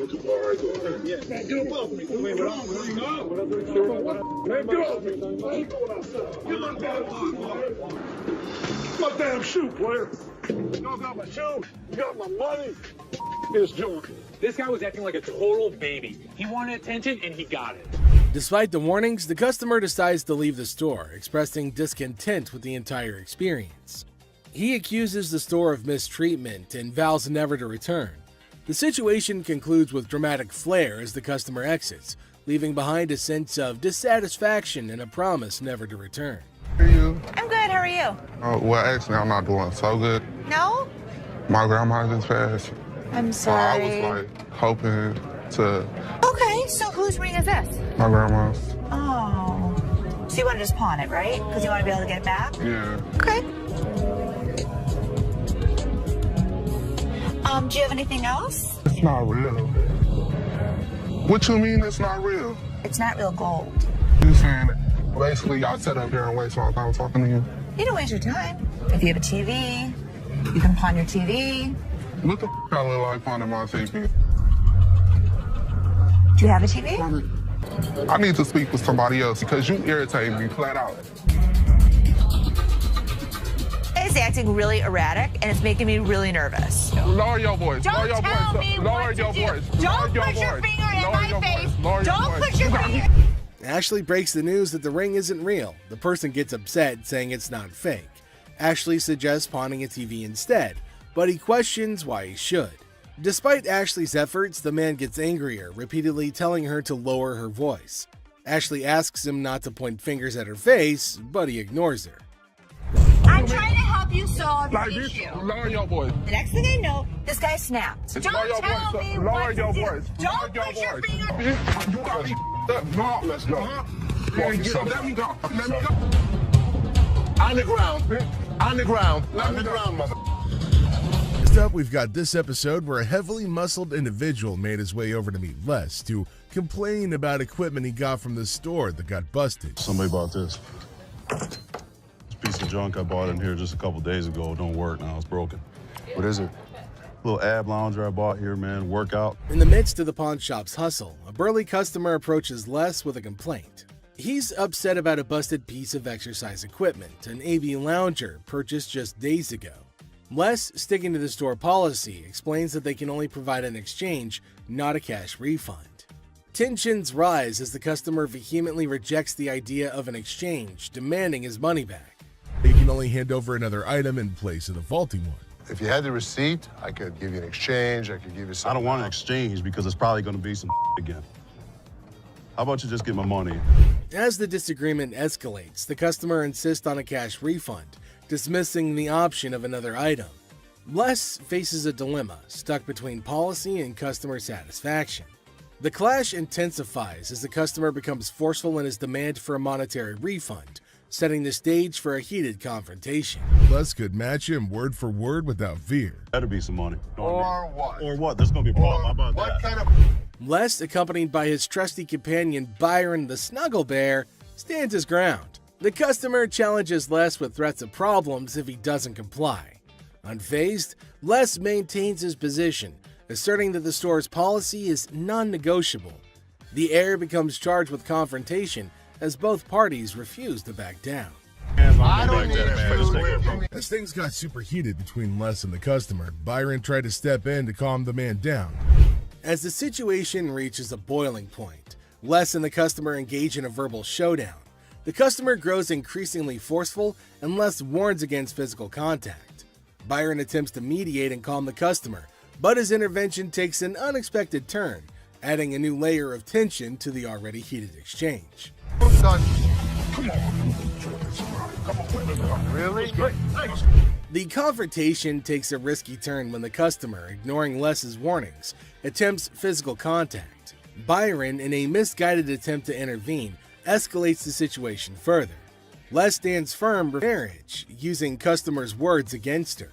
Trouble brews in the office, but Les asserts his authority as the boss, teaching a disrespectful man a memorable lesson. Les shows that he's not just a pawnbroker, baby. He's a boss in control. Here are savage Les Gold moments. It looks like Les is more interested in this man's marriage than his business. Les woke up this morning with the urge to roast someone, and of all the people he could roast, he picked this guy. Things take an unexpected turn. Now, in a surprising twist, Les dives into the man's marriage, leaving everybody shocked. Les humorously challenges the man's absurd scenario, roasting him in a way that only Les can. The man's attempt to buy an anniversary present with his wife's jewelry backfires, adding a touch of humor to the pawn shop drama. You did a watch for my wife's anniversary. Oh, it's not your anniversary too? Well, yeah, it is mine too. How many years you been together? 25 years. Oh, okay. How many good ones? So how did you get these? Well, we were going through some of her jewelry. Anniversary gift plan. The customer tries to defend himself, but Les, in his signature style, keeps it real and uncovers the truth behind the fake jewelry. But hold on a second. How come the old man wants to buy his wife an anniversary present with her own jewelry? That is one hell of a ridiculous scenario. What this man could have done at this moment is leave. But nope, some of these customers love to start drama. This is older than both of us. It probably is. But it was fake when it was made, and it's still fake. Les faces a customer who crosses the line, insulting his family. For the first time, Les takes matters into his own hands, delivering a stern warning. The tension rises as Les draws the line, showcasing a side of him that won't tolerate disrespect towards his loved ones. And? Okay, I've seen your wife. Listen, mother, there's two things you don't talk about. What's that? My wife and my family. Oh, so here's the deal. For a moment, we thought... So, Two of you. here's the deal. Get out of here, two of you. I'll hurt you guys so bad. Sure you will. Better get the front. Sure you will. In a final showdown, Les lays down the law. With no patience left, he kicks the disrespectful customers out, warning them of dire consequences if they return. Les reveals his savage side, making it clear that disrespecting his family won't be tolerated under any circumstances. Hello, how are you doing today? I'm good. How are you, sir? That's good. I want to pawn this TV. I can go 100. Excuse me? So here's a guy who wants $400 on a $200 TV. What the is he thinking? People can help me move my stuff back in my mother's house. 100 is not going to do, sir. I need more than that. But I can't give you more. See, it's a used TV. A young man enters the pawn shop seeking to pawn a TV for $400. Les, the owner, declines the initial offer and counteroffers $100. The guy, explaining his need to move back to his mom's house, expresses that $100 won't be sufficient for his situation. You know, I have to get away. You see this? He did this last night. What did he do to you last night? He beat me up last night. You clearly don't see that. See, you know what? You about to cause me to lose my mother temper. I try to give him the benefit of the doubt. I thought he had nice skin. He didn't have any bruises on him. I don't need to call security. You don't need to call them. What The guy made up a story about daily abuse from his roommate, seeking empathy to pawn the TV for his escape. Les remained skeptical, noting the absence of visible bruises, praising the boy's clear skin. In response, the boy, feeling cornered, requests the involvement of security, hinting at a potential dramatic turn of events. you gonna do? What, you from Africa? Oh, okay. Anyway, like I said, can you give me the 400 you paid? We sell them for $200. Hold on. Y'all. Thank so much. Fred. Have a nice day. You. Thank you. You better lucky I'm gonna throw this big mother at up. Where is my key? Les, trying to find a middle ground, offers $125, but the boy declines and insists on calling the guards. Les, unfazed, reveals the presence of the guard behind the better. His big ass gonna beat your little ass, fat bitch. Give me what army? Motherfucker, come from behind this counter. A tense situation arises as a black woman directs angry shouts at a guard. The guard, responding defensively, questions her, asking if he appears to be a butler in a moment of unexpected confrontation. You get back here. Your big ass on my way. Get this motherfucking speaker and take it outside. You want me to stop? Take the You brought it in. You're gonna take it out. So take it out. I'm not picking that up Then and you're taking it leaving it outside. Y'all can get your old ass out. Take your ass out of here. I'm What's gonna your take bitch ass out of here, y'all. You're not going to come in threatening my employees. Who gonna bring it outside? Despite Seth's efforts to intervene, the black woman continues her relentless shouting. Even another guard struggles to remove her. Suddenly, she notices Les, the owner, standing behind her. In an unexpected turn, she bursts into laughter and mockingly tells Les to leave. You know, big ass, you can grab that bitch too, ogre. Motherfucking big ass, Shrek ass following behind me. We will give you the With her own hands, the woman starts leaving, dubbing the guards as Shrek on her way out. The situation takes an unexpected and humorous turn as she adds a touch of sass to her departure. Let's take a look at it. All right. I'm here with my man, and we got in a big argument, and he left me, so I need to He get left back you home. here? To Hawaii. Oh, really? Where about? Honolulu. Oh, okay. Got a ride from my cousin, so you gotta hurry up. There came a woman at Ashley's counter to sell her chain. Now Ashley's looking at her chain to see whether it's worthy enough or not. She's asking Ashley to hurry up as she has to leave earlier as her spouse has left her alone here. Really? Okay. How much did you need? I was just trying to knot this for you to be nice, but $600. What up with that? I got this from one of my aunts in Africa. This is $600. Oh, do you know what it is? It's actually a Tahitian pearl. No, this is from Africa. This is an African pearl. Ashley asked her how much she wanted for her jewelry. Now the woman said $600, which is a lot more than Ashley was willing to spend, since Ashley said that it's not an African stone, but the woman was arguing that it was. 600. My ticket cost $600. That's how much I need. Do you have anything else? No. Excuse me? No. Ashley told her that they're not African pearls, so it's not worth $600, but far less. It was at this point that the woman started acting rude. Ashley got shocked at her stupidity and rude behavior. Eventually, she started behaving really bad as Ashley got angrier. What's gonna happen next? 600 or not? You can't get 600 on this. Okay. And also, don't call me a bitch. So you mean to tell me that this ain't worth a mother thing? That's not what I said. It could be worth something. Okay, can I get $5.99? No. Some kind of problem? Okay. Exactly. Can I get $600 No, or you not? can't get anything. Okay, I You get can't talk to her like $5.98, this. You can't $7. Oh, I he left you now. Bitch, you don't know why. I'm not leaving no place. Yes, you are. Oh, no. All right. Oh, yes, What? you are. What are you gonna do? I'll kiss my. Honey, you don't have that kind of money. All right. You. All of y'all. Bitch. If you want some help, talk to us like a human being. I'm leaving. Aloha. Who the they think they is? Okay. We have a heart one. It's really pretty. Can I see it? There came a man to Ashley asking for something to buy for his daughter. Now he inferred that she's about 12 years old and he wants something interesting for her. But he's constantly picking his nose, which was making Ashley cringe. He's not stopping from doing such cryptic things, but he's constantly doing it in public. Ashley asked him to let her know if there was something he was interested in buying for his daughter. Look at it. How much you want to spend? Like 100, 150, but 75. can I touch it though? That's bull. I was charging him like $75 on this watch just to give him a deal so he didn't have to touch it with his snotty hands. Can I see the sanitizer for a second? Now the man selected a watch, but Ashley didn't want him to touch anything with his dirty hands. She asked him about his range and he said he wants something under $100, and the watch was $75. The man didn't agree to buy it, now anything in the shop, but he refused. And this is going to be a very serious problem. They're probably going to have a fight.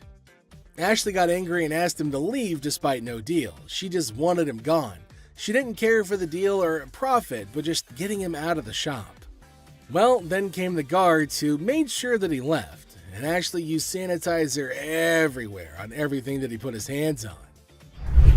Well, that's it for today, everybody. Thanks for being part of the Hardcore Pawn adventure with us. We hope you like the drama and the surprises. Stay tuned for more pawn shop stories. See you next time.